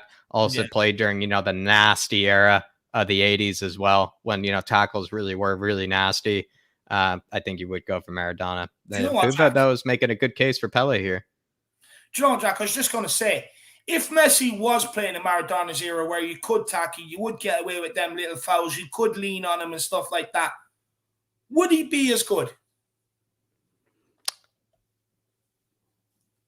I think the thing is that you would still have to. The problem is that you still have to foul him, like with Messi. Is that it's just like what? This is the thing though. Maradona though was just more bulked up. He was more of an actual tank. He was more of like an actual just unit of a player, just stronger, quicker, just more powerful than Messi was. And so Messi would have been, bullied a lot more. Messi would have been probably, not as, catered to by the referees.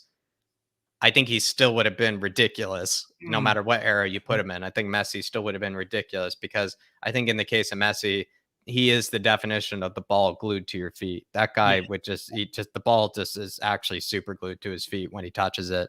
But I feel like if you took Messi to Maradona's era, Maradona would be better. And if you took Maradona to Messi's era, I think you wouldn't even want to know what the outcome would be. I mean, Maradona just would have been stupid. So I would say, in terms of longevity of career, though, you would go Messi because the guy is still doing it he was doing it at such a ridiculous age. But if you really were, I think that's a good question. If you were to put Messi in Maradona's era, Maradona by every metric ever would be a better player. And you also have to take into account the pitches Maradona played on to the surfaces Messi are playing on. Like Messi's playing on a carpet week in, week out. Maradona, you see some of them famous videos, of him in some absolute mud baths. You've seen the training pitch he had with Napoli, just soloing it in the rain, pure puddles around him, and he was an absolute lunatic. And I mean, Maradona didn't have the control he did on the pitches they were playing on. I just wonder Messi probably would as good as a touch, but look, I do think Maradona done it in a harder era where you could actually tackle. I mean, you could cut a player in two. Yeah. And then he still did it. He still was unplayable when you could cut a player in two. Maradona was, where I feel like Messi, you probably would have been able to send him off the pitch and, probably sideline him for a few weeks, where with Maradona, you just couldn't do it. The guy would just take tackle after tackle and still move on. And as well, someone even said, if Messi or if Maradona had Messi's attitude and his, maybe his, his work ethic or whatnot, you probably would say Maradona, would have been easily the best player of all time. I think Maradona. Sorry. No, you're all good. I think Messi is in the office here. I think Messi is the best player of all time, or I think Maradona is the best player of all time. But I don't know. It's hard to say. It is hard to say. Yeah.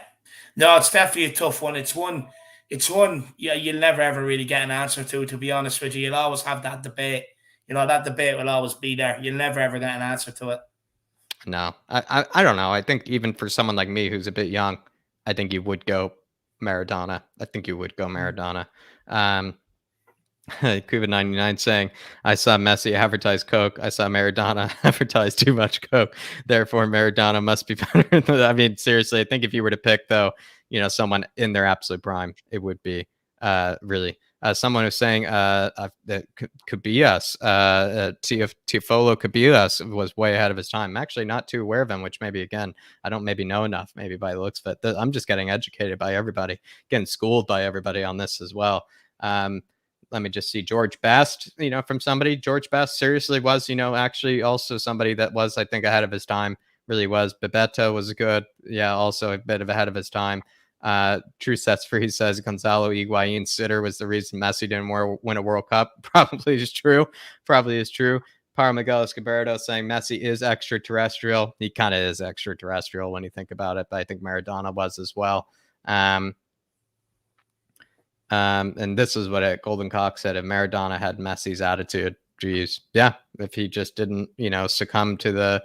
I think the problem with Maradona is that Maradona was, when football really was becoming the world sport, he was really the first worldwide superstar and he just couldn't handle it. Also from the documentary by HBO, which is a fantastic documentary, Maradona just simply just didn't like the limelight. He didn't like the attention. He just wanted to kind of just play his football, and he kind of had to go to substances and whatnot to kind of take his mind away from it. He kind of was just a bit of a humble guy, and you just couldn't handle that sort of limelight. And also back then, though, players weren't trained on how to handle limelight like that. They just didn't have the right people around them as well. He didn't have the right sort of influences. But I think that's a good shout, actually. But let me make sure I'm just not missing any of the great comments. Ed M, who I definitely knows his football, says Maradona was better. I completely agree. I suppose if you do want to put an end to the argument, you could say Maradona in this era wouldn't even be able to play because he just has positive all the time for drug use. You know what I mean? So I think it's just hard to say. Like, if you had to go longevity of careers, you could go about this a ton of different ways, but we seem to be going, by the way, everybody, we're pretty much going for who we were witness to, who we grew up with, who we can really say, I remember that day when X player did this, where with some of the players that have been mentioning, we just, we were either in the mother's womb or just, weren't even conceived yet. So, yeah. I think that's the problem, but I think in Maradona's case, I think he does win, but hopefully if he were in today's era, maybe he just might have better influences around him and he wouldn't have gone down the same path that he would. I'd like to think that. If you were to take Maradona at his prime, better than Messi. If you were to go longevity, a career, you definitely go Messi. So that's what makes it very difficult. We haven't even mentioned Ferenc Puskás yet. I was trying to find that comment. This is the thing. I've read a book on Puskás, and that's why, again, like I even said to Dermot, I think because they're starting to go into on Tottenham Tantrum Gold, players and teams and, that, like kind of classic games and things like that. I've always wanted to see a game with Puskás in it. I really would, because I've read books about that Hungarian team. The Hungarian team, back when Puskás was in it, is apparently one of the best ever international teams of all time, that Hungarian side. So seriously, I mean, there's so many you could go for in that number 10 position. There's so many you could go for, but I know I'm kind of holding David a while. We are going to move to the right wing position here. And this one is going to be a funny one because it's going to be a passionate rant about Thomas Müller, who for me growing up is just not because he's the flashiest. He wasn't the greatest technical skill. He wasn't, the best by any means of anything. But for Thomas Müller, for me, I just loved the guy. I thought he's one of the funniest players I've ever seen. Just has one of the best personalities, kind of defies kind of like German stereotypes when it comes to personalities as well. He was just a fantastic goal scorer. He invented his own role, being the Raumdeuter, where he just, could, find positions in the box, could play striker, could play right mid, could play center mid, could play number 10.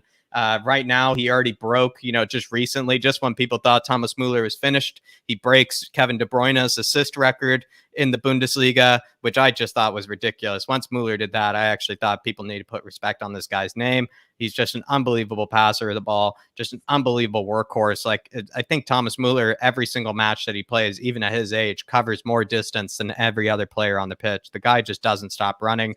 He's just known as the Rooster, I believe, as well in Germany, just because he's not like the most physically robust guy, but he's just long, lanky, and it's just a great shithouse as well. Thomas Müller is. I don't know. In terms of a sentimental sort of attachment to a player, I would say my favorite ever non-Spurs player, just for sentimental kind of reasons and personal kind of attachment. Thomas Müller is just my favorite of all time. So he had to make my team just because I love the guy that much.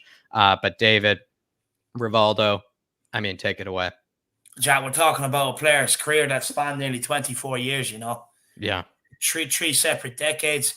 He was obviously regarded as one of the best players, of his generation and one of the greatest players of all time. He was skillful, Jack. He was creative.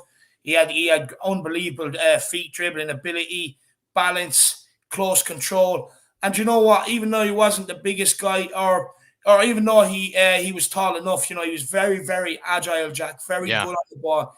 A dead ball specialist. And I mean, penalties, unbelievable. You knew he was going to score. And Jack, I mean, the guy just has another highlight reel of some absolutely insane goals, Jack. This guy knew where the goal was.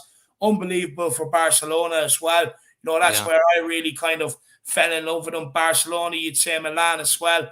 Unbelievable as well for a season as well. I absolutely love this guy, he was unbelievable again.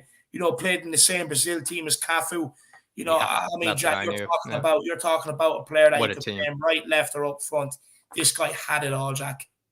Think about that right-hand side. That's what I remember about the Brazilian team was, you know, when watching old matches, I try to watch as many old matches as I can, but the fact that Cafu and Rivaldo were on the same side of the Brazilian team, that's just stupid. Just stupid that they would be on the same side. You know, really just take yourself back to how brilliant that Brazilian side was way back then. That was maybe the last golden generation, you might say, of Brazilian players was that Cafu, Rivaldo, R9's kind of squad. It just really was just ridiculous. Really was just ridiculous when you think about it. Just absurd that they had those teams. But I think, again, Rivaldo wins this one. But in my short span of a little over 11 years of being a football fan, I would say for me, just somebody that I fell in love with because he's just a winner. He's now won 2 Champions Leagues. He just continues to just win everything, you know, for club and country. I just loved Thomas Muller just because he wasn't the flashiest player. He wasn't the best technically, didn't have the best first touch, wasn't really just, but somehow just found the back of the net, somehow would find a finish, somehow would find an assist. It just somehow also just worked his ass off as well. Just someone who you never questioned the work rate. You never questioned the work rate when it came to Thomas Muller. You really wouldn't. So I don't know. Like for me, just lastly on Thomas Muller, somebody kind of like the Philip Lahm argument. If I had to, as not a good footballer myself, somebody who I really always tried to model myself after in attitude, as well as just how to read the game and see the game and play the game, it'd be Thomas Muller, because we all like to be able to be like a Messi. We all like to be like a Zidane, but we all know we can't. And so if you really were to model yourself after a player, I think you would go Thomas Muller. Do you know what, with Rivaldo though, Jack, he was often overlooked at how good he actually was. Purely because he was playing the same team as Ronaldo and Ronaldinho, yeah, you know, especially for Brazil. But at club level, I mean, this guy was insane. Again, regarded as one of the best players of all time. Thomas Muller, absolutely, you know, pillar of consistency, absolutely unbelievable for Bayern Munich and Germany. But does he go down as one of the best players of all time? No, not at all. I don't think any question at all. I don't think he doesn't ever. But I think if you were to pick, you know, which maybe would this be another interesting, you know, thing. If you were to pick winners, you know, like guys that, you know, won everything. This guy also, I would say quickly on Muller, I think he's also a 3-time Golden Boot winner of European competitions, or, you know, not European competitions, of the World Cup, because he won the Golden Boot at 19. Yeah. He won it, I believe, the following World Cup as well. And if I'm not mistaken, he almost won 3 Golden Boots, I believe, in a row in the World Cup. So, like I said, with Thomas Muller, by no means like was your favorite player to watch, but in terms of just players that just simply won things, just a guy that just was a proven winner, like you would just go for Thomas Muller. You really would. But like Catman just saying, Muller is someone I've always I've always dreamt of him in a Spurs shirt, just because he's the definition of work rate. He's the definition of hard work. He's also just a hilarious personality, just because when I do watch interviews of him, he's just hilarious. He really is. He just doesn't take himself too seriously, but on the pitch, he takes himself very seriously.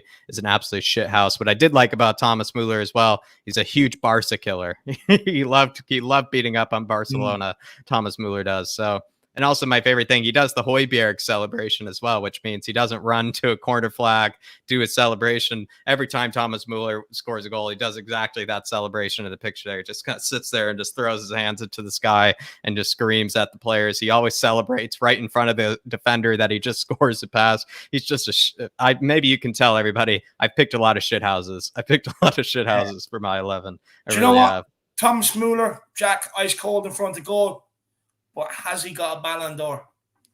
No, I don't think he ever would get a Ballon d'Or. Never could as well. Never could, because he's just not that type. He just isn't by any means ever the best player in his position, ever the best player in the world. He just never was that kind of player.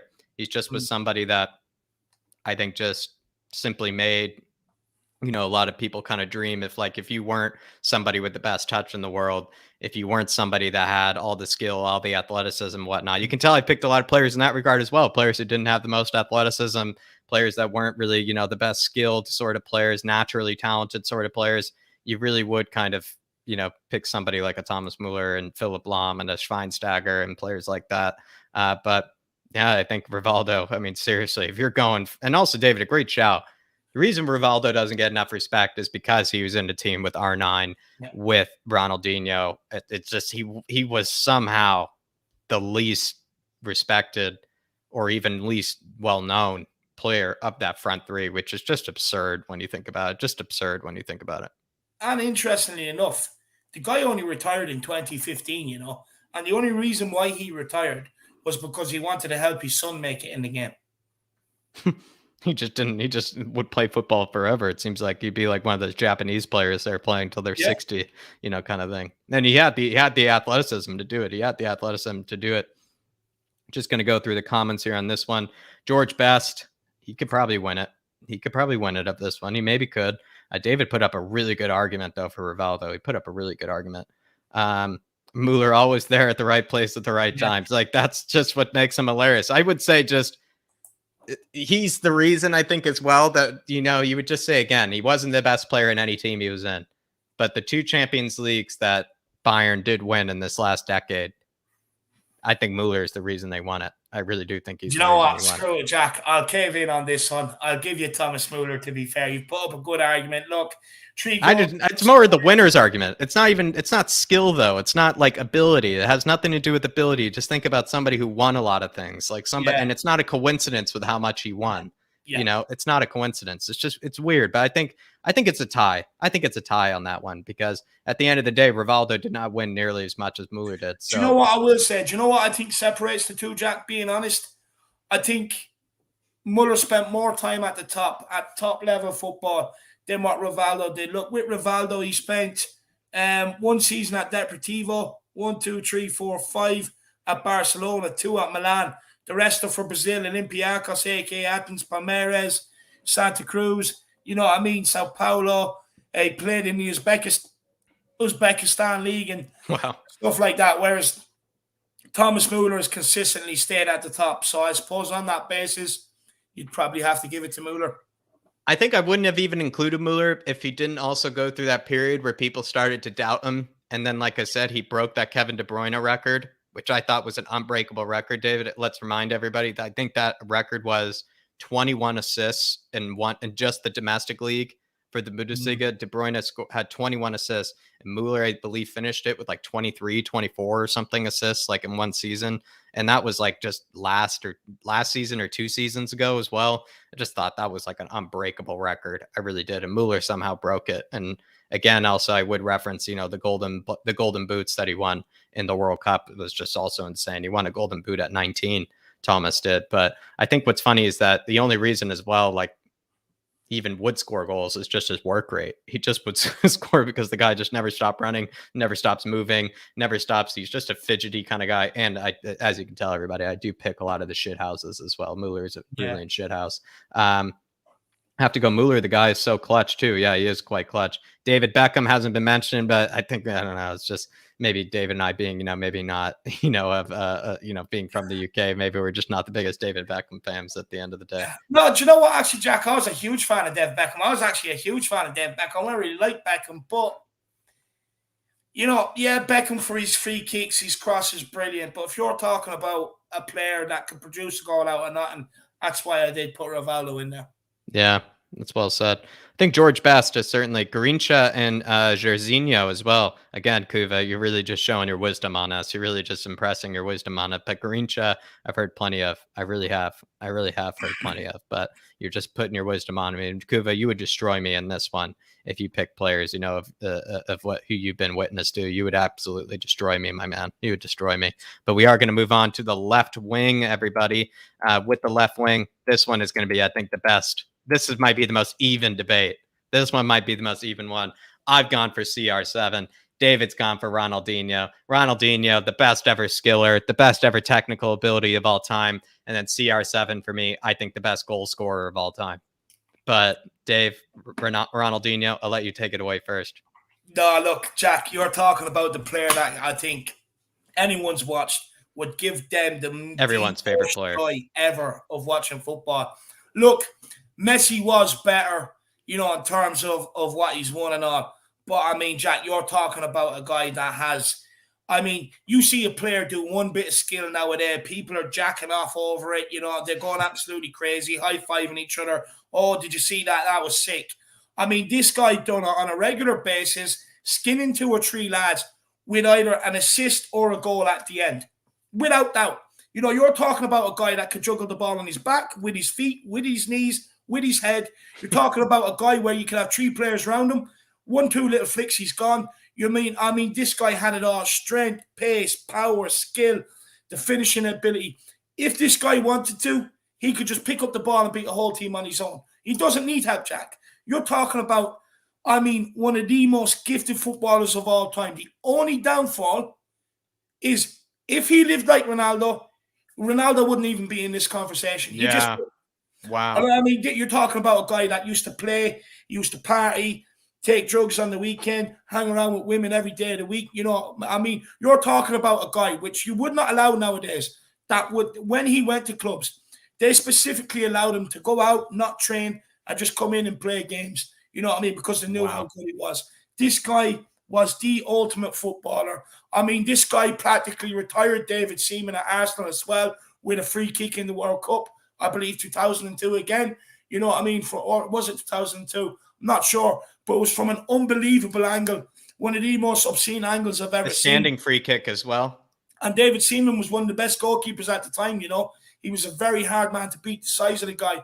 But, I mean, Jack, you're talking about a guy that's still revered to this day. You're talking about a guy that in 100 years' time, you know, my kids' grandchildren will be sitting down watching this guy going, oh, my God. I mean, this guy just used to take the piss out of people religiously on the ball. He 2-footed, absolutely unbelievable. I mean, the best footballer I've ever seen on manipulating a ball.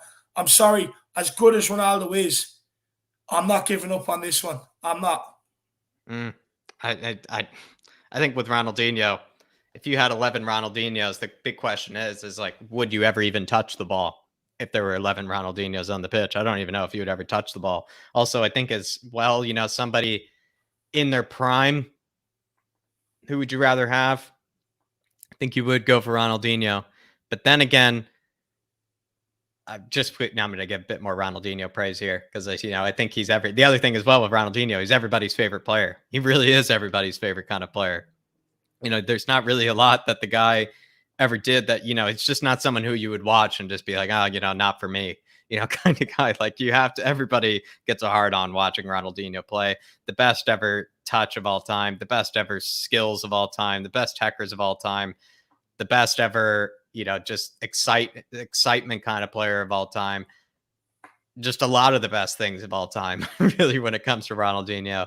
And the argument of Cristiano Ronaldo, the reason I liked Cristiano Ronaldo or even just picked him ahead of Ronaldinho, because I was able to see Ronaldinho towards the very end of his career. I was able to witness him.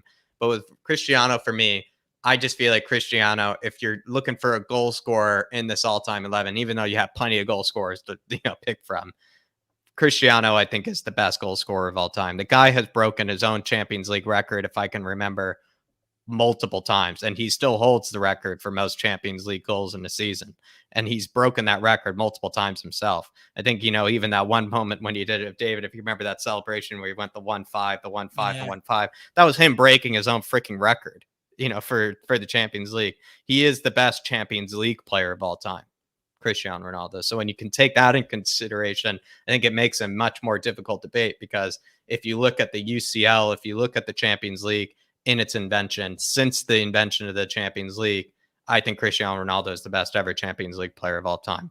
Mr. Clutch, always scored when you needed him to. One of the best ever players in the air of all time. Probably the best two-footed finisher of all time as well. Ronaldo was just one of the deadliest poachers of all time. One of the deadliest long shots of all time. Just the deadliest finisher, I would say Cristiano Ronaldo was. The guy just eats goals for breakfast. He really did. And that's why I always respected the guy. I don't really like too much about him other than the fact that just with Ronaldo, you just knew he would score. He could be silent for 90 minutes and he would just find a way to get a goal. And again, I'll just say when Real Madrid were just knocking up the Champions Leagues, when they were just winning Champions League after Champions League after Champions League, you just were looking at Ronaldo and it's like, this guy just doesn't stop. My last little argument is there's that season when Juventus made it to the Champions League final. And a lot of people were backing Juventus to win that Champions League final. And my argument, and this is, I've only been a football fan for a few years at the time. I was just thinking to myself, I mean, how do you bet against Ronaldo in a final? Like, there's just no way. Like, you can't say that Ronaldo's not going to be able to score past, Chiellini. And they were saying, Chiellini, Bonucci, can't get past these guys. Even Ronaldo can. I was like, but it's Cristiano Ronaldo. Like, the guy is going to score. And what did he do? He scored a brace, within the first 30 minutes or something against them as well. So Ronaldo, just because of his Champions League accolades, just because I do think he's the best goal scorer, nothing else apart from that, just goal scoring ability, the best I've ever seen. Do you know what, though? One thing he doesn't have, Jack, and what Ronaldinho has, and he's one of the only of 8 players of all time to be able to do this, and that's win a World Cup, UEFA Champions League, and Ballon d'Or as well, all in the same season. Yeah. Yeah. One of the only players to ever do it. Absolutely unbelievable. I mean, look, you're talking about a guy that just played for the enjoyment. You're a guy that talked about playing for the love of it. You're talking about a guy that brought futsal skills, street skills to a soccer pitch and implemented it with the end product. You will never, ever see the likes of Ronaldinho again. This guy got people out their seats. This guy, every time he touched the ball, got people out their seats. People were having parties with this guy who was that good. Honestly, one of the best players I think I've ever seen. Ever seen. I would actually say, for me, he was actually better than Messi, but just, of course, didn't have the dedication. Better than Ronaldo, just didn't have the dedication. Good point. Good point, actually. I would actually, if you were to take, this is the thing, it's the whole prime versus longevity argument again. You take someone at their prime, you would take Ronaldinho over Ronaldo. You take someone at their prime, you would go Maradona over Messi. But this is also what kind of makes the whole Ronaldo versus Messi argument. It's just these guys have just kept it ticking for so long. They've never given up, kind of their thrones. They've just continued to sit at their thrones for so long and just seem to be doing it forever, just kind of like almost like actual kings when you think about it. But if you were to pick at the primes, you would take Ronaldinho and Maradona at the same time over Ronaldo and Messi, which I think is a fascinating argument when you think about it. Like, it is kind of like in their moment, in their best ever ability, their peak ability, Ronaldinho better in the left, if you were to pick a left wing, and then Maradona better than Messi. But then if you were to go longevity, it's the other way around, where you go for Cristiano Ronaldo, you go for Messi over Maradona as well. So it's a fascinating kind of circumstance. It really is. And another iconic goal by Ronaldinho. I mean, the guy has many of them, but you remember the one against Chelsea? Me and Coover actually only talked about this last night. But where the ball stood still and all he done was move his feet. He managed to get the Chelsea defenders to give him a yard. A standing finish. Yeah, just unbelievable. I mean, like, the guy could just do anything at the drop of a hat, absolutely unbelievable. Look, you look at Ronaldo. He changed his game as the years went on. He was a skillful winger, a creative player. But what he wanted is he said, if I want to go down as one of the greatest of all time, I have to score the goals. That's it. And he converted to a striker and started scoring goals. Ronaldinho did not change. He played the same way from the beginning of his career to the very end of his career, while partying, while doing all this. Ronaldo lives like everybody should live. Lives like a robot, But he changed his position to play striker to become what he is today, to be talked about the way he is today. Ronaldinho never had to change, and he's still talked about today. You probably say, someone who probably had more fun on a football pitch is also Ronaldinho. He obviously had a lot more fun on a football pitch. And you would say someone who could just do whatever they wanted on a football pitch. It just goes to Ronaldinho. He probably takes the title for that over any player of all time. Just someone that could do whatever they wanted on a pitch. It was Ronaldinho. And that's over any of the other players that have been mentioned. That's over any players that have been mentioned in the comments. You would say Ronaldinho is the guy who did whatever he is the definition of does whatever he wants. But let's go to the comments on this one. CR7 has been at the highest level for much longer, but this is, again, just goes back to that argument. and maybe this is what we should do, is maybe come back to this later, maybe even update some of ours if we were to do it on a longevity case versus a prime case. But you might say, I don't know, it's just fascinating because you probably would rather pick a player in their prime. But if you're really talking about careers, that's another conversation if you're talking about careers, because sometimes somebody's career can only be a few seasons, but they can still be at the top. But if you're talking about like an overall career and actual professionalism, there are a lot of players that would make this list. I mean, Ronaldinho probably could have prolonged his career if he went up and played up striker like Ronaldo did. But Ronaldinho still had a good decade, if not longer, at the very top of his game. Yeah. We're talking about a guy that's won World Cups, Champions League, Ballon d'Ors, always in the shout for Ballon d'Ors every single season. You know what I mean? Always in the shout for best player of the season every single season. Always in for a shout of best player at the club every year. I mean, religiously, absolutely religiously. If Ronaldo didn't convert himself to a striker and become so goals orientated, would we be talking about Ronaldo and Ronaldinho in the same breath? No way. No, that's a great argument, Dave. And I completely agree with that argument. Catman just saying, have to go with David if we're going by their prime. I think you also like what David just said though as well. Like you kind of have to take into consideration that something against Ronaldo is that he switched his position. He went to a club where he was catered to. He was told this is what you have to do. Basically, just score as many goals as possible. And that put him in the conversation always, you know, in terms of the Ballon d'Ors. It's just because you couldn't deny how many goals that guy scored. You couldn't deny what he was doing. But Davy Cooper, ex-Rangers winger, is by far the best dribbler of ball I've ever seen, including the likes of Messi. But CR7 has to take the greatest title. Ronaldinho, second, in my opinion.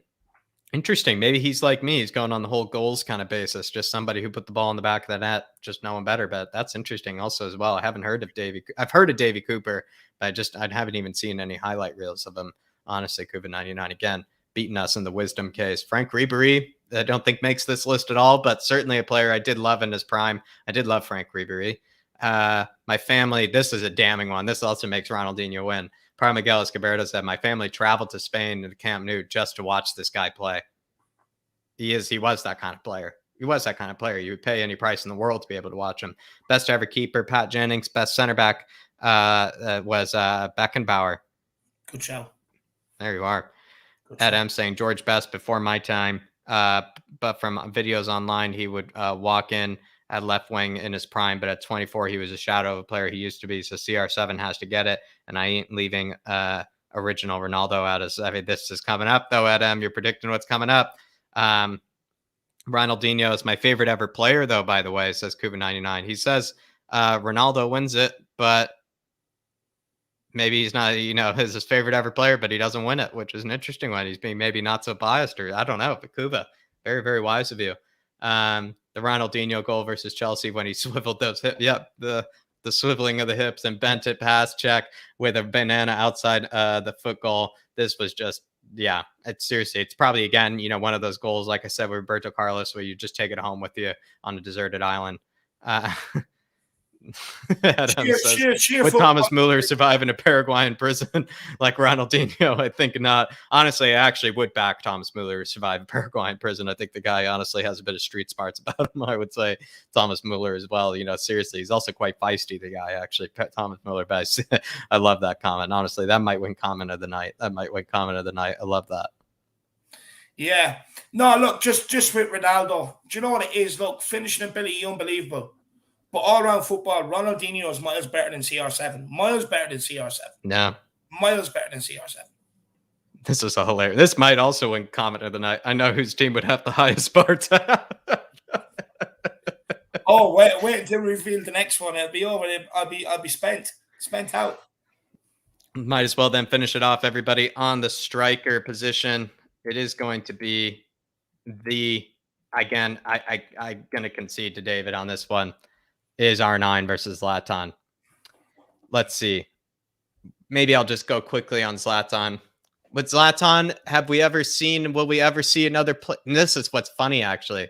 R9 was like Zlatan, but had more of the industrial ability, more of the power, more of the pace, more of just, I don't know. Let's just go to R9, David. I think with R9, what you would just say, the most complete, perfect number 9, maybe of all time. The most complete. Like, you wouldn't find a flaw in the guy. You can't find a flaw in the guy. I mean, Jack, look, he was look. Obviously, he didn't live his life right, but he was unlucky with his knee injuries, kind of cut him short.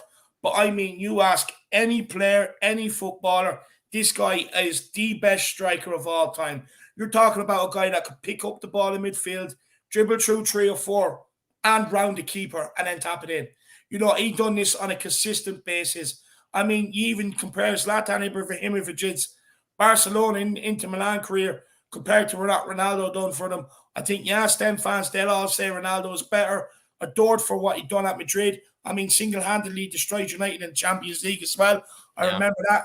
You know, for Brazil, unbelievable in 3 World Cups. You know, I mean, absolutely unbelievable. One of the World Cups, he came in overweight with bad knees and still ended up with the golden boot. You know, I mean, you're talking about a player that, I mean, the whole world wanted to be, Jack. Yeah. Iconic. The original Ronaldo. You talk about Ronaldo nowadays, who had to convert his game to become what he is talked about. But there is only one Ronaldo in my eyes, and that's this guy, the original. He had it all. Scare, pace, flair, skill, finishing ability, you know, I mean, strength. I mean, he had it all, Jack. Ask any footballer, they will say this is the best striker of all time. The original is always better than, you know, the new version, Dave. That's what they always say. The original is always be better. R9 had everything according to Ed M. Completely agree.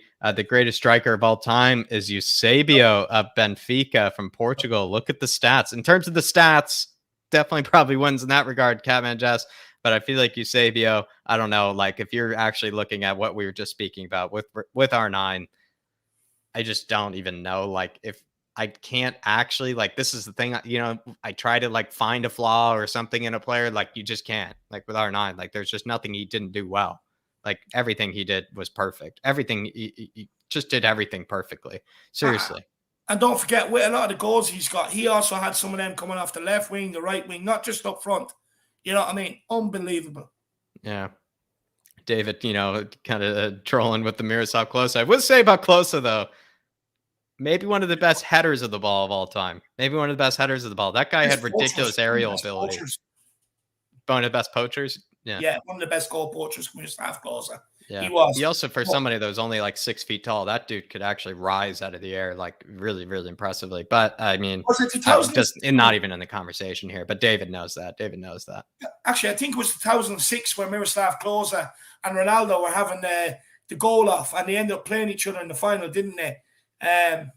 In 2006, Brazil and Germany.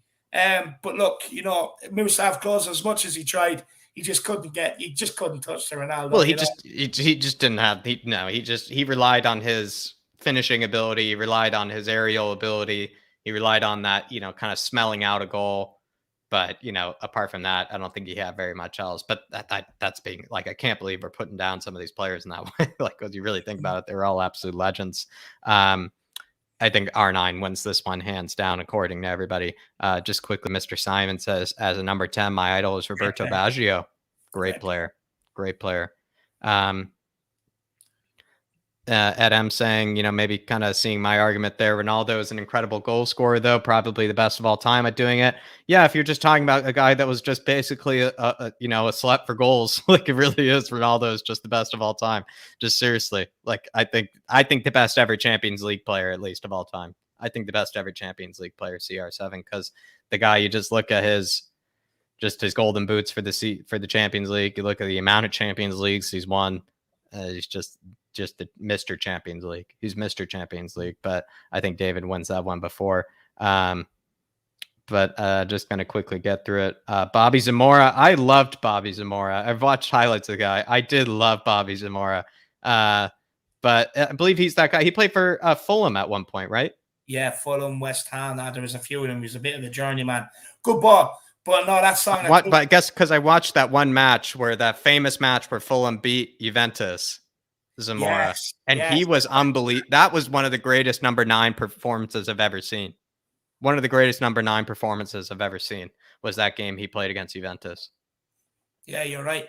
You're right. He did play. No, look, you know what? Zamora was actually a very good player, but whatever it was, it just didn't work out at Tottenham. Just could not score for Tottenham. Yeah, but that's all I could say, Kuvez. Maybe an absolute bum when it comes to, but for every other club. I would say at Fulham, he had one of the best individual performances. If you just pick one match, he was ridiculous in that match against Juventus. He got Cannavaro sent off early in the match. He then scored, I think a brace in that game as well. He was immense. He was immense in that one. Rodrigo Palacio, Boca Juniors legend, I think also a really good point as well. Romario, some people are saying, that's a really good shout out.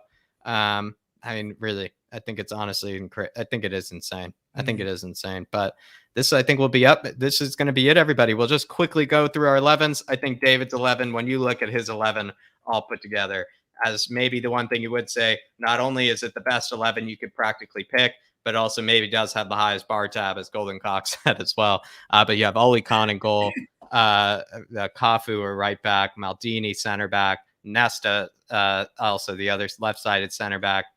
Probably would actually switch Maldini. Probably put him at left-sided center back. Roberto Carlos, that back four is just ridiculous. And goalkeeper, you're not scoring. You're just not scoring against that back four. But that back four, those fullbacks also get up and down the pitch as well. Midfield, Roy Keane and Zidane and Messi. I don't think that's a midfield where you would ever lose the ball. R9, Ronaldinho, Rivaldo. That's just, I don't know. It's just creme de la creme. It's just creme de la creme. It really is.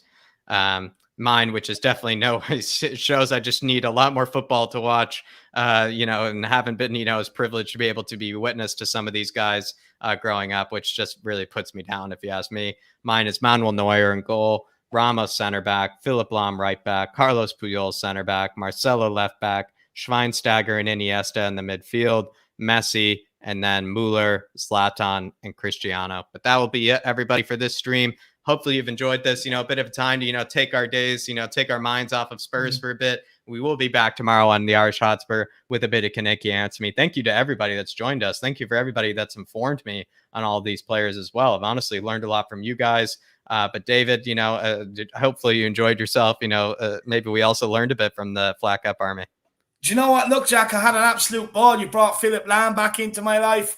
You know what I mean? I brought Ronaldinho into everybody else's life along with R9. But you know what? I'm so happy I got away with keeping Roy Keane in my team. Look, I could have put better players in there. I'm so happy I got away with it. Now, I have to say, I've honestly enjoyed it, Jack. It's been a great, great throwback to many years, that I grew. I remember sitting in my little box room watching Champions League football, watching some of these greats, Honestly, as we were speaking, just some of the goals that crossed my mind, skills, and man, insane. Really enjoyed the stream. I really, really enjoyed it. Thanks very much for having me, my man. Cuba99 before we sign off says my team is taking a hell of a beating. It probably would, but that's kind of insane that it would, because like Catman Jess is saying, to be fair, these teams would never lose. Seriously, these teams would never lose. But yeah, honestly, Cuba, when David sent me his team, from what he's been, I just knew mine would take a beating. I really did, Kuva. I bet your team, Kuva, would actually then beat David's team, which is kind of insane to think about as well. So Kuva, when maybe you do your 11, maybe you could do this, with Dermot or something like that. You guys pick your all-time 11s or something and just go at it with each other. That would be absolutely fascinating. Yeah. But that'll be all for it, tonight, everybody. Thank you for joining us for this one on Flat Cap Hero Talk. I had a blast with this one. But David and I will be catching you tomorrow, Wednesday, for Kaneki Answer Me. We'll be seeing you Thursday for Ennis Mura, and we'll be taking it off with Stats with Jack, I believe, as well on a Saturday. We're probably going to find something, kind of fun like this to maybe do on a Friday with you guys. But we'll be catching you very, very soon. We'll be seeing you.